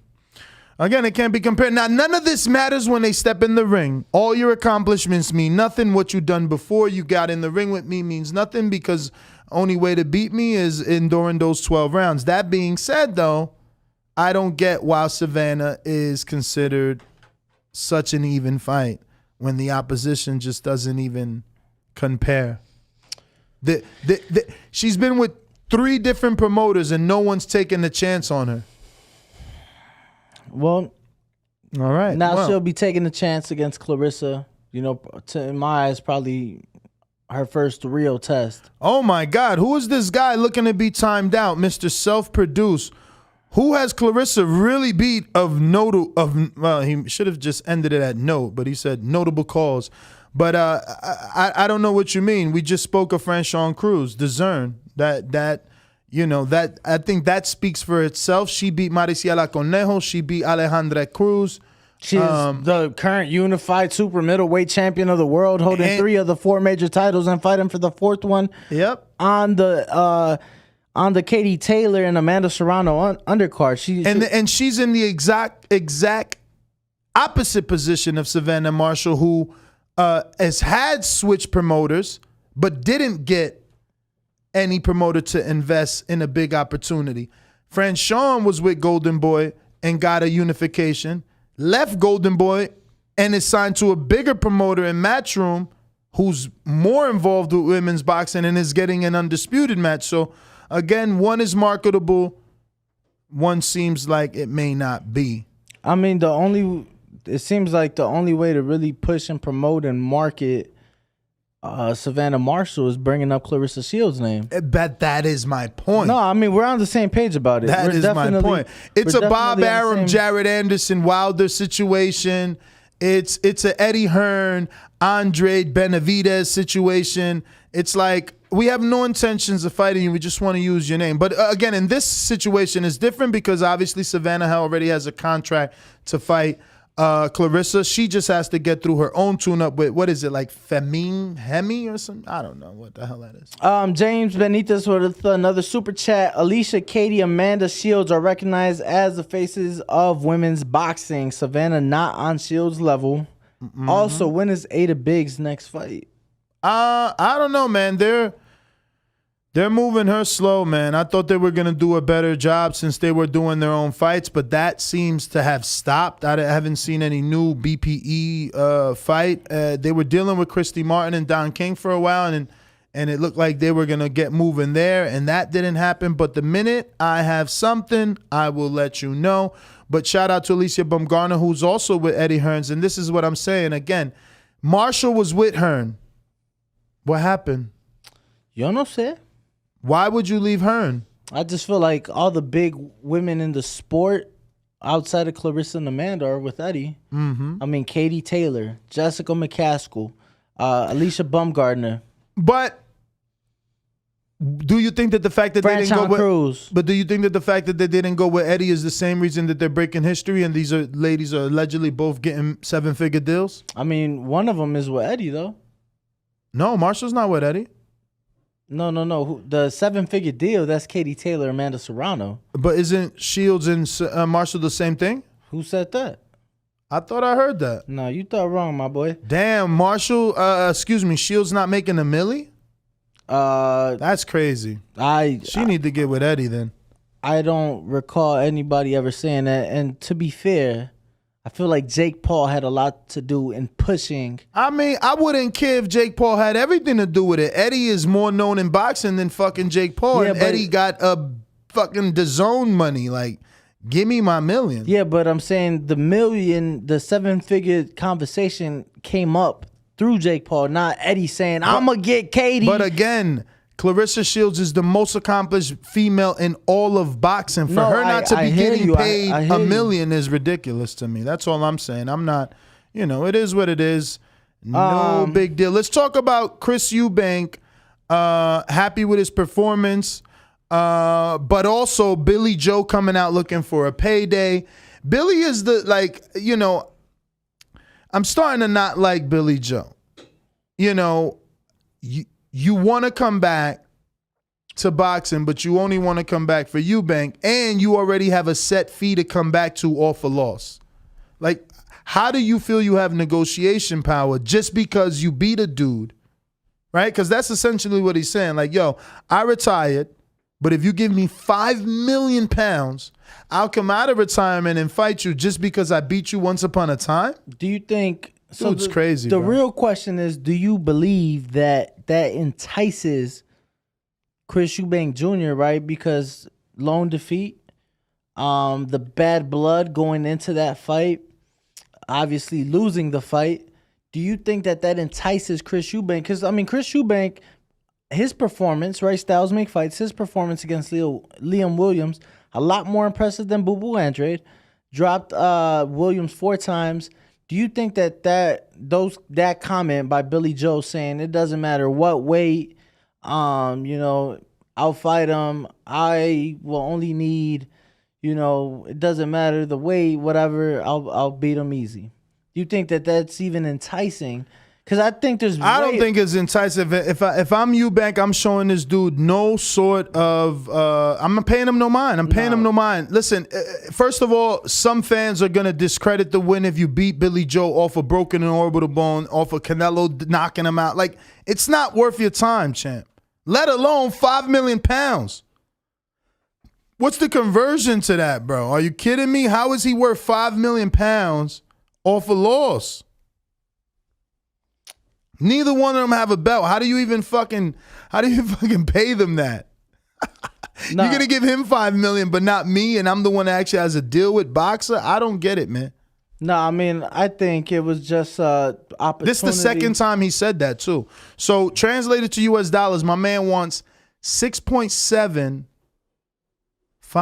He tripping. Almost $7 million to come off a loss. Like, he wants $1 million less than what Canelo gave him when he had a belt. I'm telling you, bro, these gypsies out here crazy. Yeah, and to me, that's not even a big fight. You get what I'm saying? Domestically, I just don't know that it's a $10 million fight. And that's more than, because again, how the hell do I give the dude who lost to Canelo $7 million? What am I giving you, man? 10? You know what I'm saying? Like, and again, this is not a $17 million fight in any country, any galaxy. I mean, you threw it in there, man. To me, I wouldn't even brought it up. Yeah, you got to bring it up. You got to keep people on their toes and informed on how ridiculous Billy Joe Saunders is. That was my only point of making sure he was in the news and notes, because this is now the second time he's doubled down on asking for $5 million rather pounds off a loss. You know what? Now, if he comes back and fights somebody and looks impressive, and him and Billy Joe, him and Caleb Plant should fight. 2 former champions, both lost their belts to Canelo, both, have answers and questions. Let's go. But for this guy to think he's gonna get a payday because he holds a win over Eubank is ridiculous, let alone the amount that he's really trying to ask for. I don't know. But I think we can start wrapping up. I'm not even gonna deal with the phone lines as we're going through some technical difficulties until the adjustment. Another super chat. Shout out to James Benitez. He says difference between the Marshall and Jerry Anderson comparison. One can actually beat who they're calling out. Marshall has no chance against Shields. So he's saying that Jarrett. Who did he call out? That's because he lives in Alabama, but he doesn't like Wilder, and he thinks that Jarrett could actually beat Deontay Wilder right now. But I think he does it more to troll Wilder fans. Should I tell them who Jarrett's fighting? Sure. Should I wait? No, if you know, let's break news. That's the beauty of having you as a co-host. You have your own contacts and your own information, your own sources, and you add value. So this is pending that the Tyson Fury Dillian White fight actually happens, because he's supposed to be. Well, I mean, Tyson Fury came out today with a little message. Again, I can't play it because the audio isn't connected, but he did come out telling Dillian White how he would be beating him up. The fight hasn't been announced, though. I mean, they won the purse bid. It's an awful lot of money. I think Fury would be mad with everybody involved if he doesn't get his 30-something million. We know for a fact that Dillian White feels like he deserves more than a 20% split. But if the fight does happen on April 23rd, as they're talking, we will see Jared Anderson in the ring. F.A. Jagma. 2 Prince fighters. Why would they put two fighters in the same camp against each other? The same reason people asking Plant and Benavidez to fight. And then what would Plant and Benavidez are both managed by the Cubas. So is so is David Morrell. So if we could do it, they could do it. They don't train in the same gym together. Oh, excuses, muses. But why would he want to fight somebody coming off of a loss? Because Jogba's further along in his career. It gets him higher in the rankings. But I get it. It can't happen. Who is it? Take a guess. Another? A Jogba? No. A logical, reasonable. Jared? Guess. No. Gerald Washington? No. Mind you, the fight's in the UK. Oh, UK. I'm not saying. Is he British? Let me see. UK. I don't know, bro. I can't think of it right now. Who is he? Not once you said UK, I got so much less interested. It better not be like some UK somebody that nobody knows. Christian Hammer. That's not bad. Why are they taking him to the UK? Common opponent with Fury, I guess. That's good. That's a jump up. Didn't he last lose to Luis Ortiz as the last loss? Frank Sanchez. Frank Sanchez just beat Christian Hammer too? On the pay-per-view New Year's Day. Damn. Yeah, we all know where I was at for that. But yeah, that's the thing. You know, that's a good fight. That is a good fight. Even though Hammer's on now, what, like a 3-fight loss? 2. Yeah, but with the Fury too. Oh, how many? No, he got 9 losses. Wow. Is it that many? I mean, he lost his pro debut. Sheesh. Lost to Christian Hammer. Maurice Wack. Maurice Wack. Tyson Fury. Alexander Povetkin. Tyson was the first one to stop him, though. Yeah. No, he got stopped his professional debut. First round. Damn. Wrong again. Maurice Wack stopped him, knocked him out. Oh, double whammy. Not Luis Ortiz, though. Did he? Not King Kong, not Tony Yoka, not Alexander Povetkin. Shit, Huey Fury not stopped him in the 5th. What in the world? Not Huey. Oh, it was a bicep injury. That's right. What? How'd Huey get a knockout, bro? That's insane. Well, it was after 4, and he couldn't continue because of an injury. But I mean, shout out to James Benitez with the multiple super chats. I got no sound bites, my friend. Obviously, nothing official, but that is the name that was offered and accepted for Jared Anderson. On the Dillian White. I swear. I wish I can be like a fly in the room in these matchmakers' offices. Like when they come up with this, what are some of the factors that they are, bringing into consideration? Like why Christian Hammer? I have all the names in the heavyweight division that are on the level of Christian Hammer. Why the fuck do you choose Hammer? He brings zero marketability. He is gonna do nothing. He's gonna do fuck all for American fans. They're not going to add any American fan, or let alone UK fans. So no one in the UK is turning on the tube to watch Christian Hammer. But everybody's going to Is he even from the UK? He's from Germany. Exactly. Everybody's going to be tuned in. From what I was told, Top Rank's been itching to take Jared over there. Obviously, the Brits love their heavyweights, and they've been itching to take him out there. Obviously, numerous camps with Tyson Fury. Who? Heard Anderson, but not Hammer. It's Hammer that's his non-sexy opponent. All I'm saying, they could have got a sexier opponent.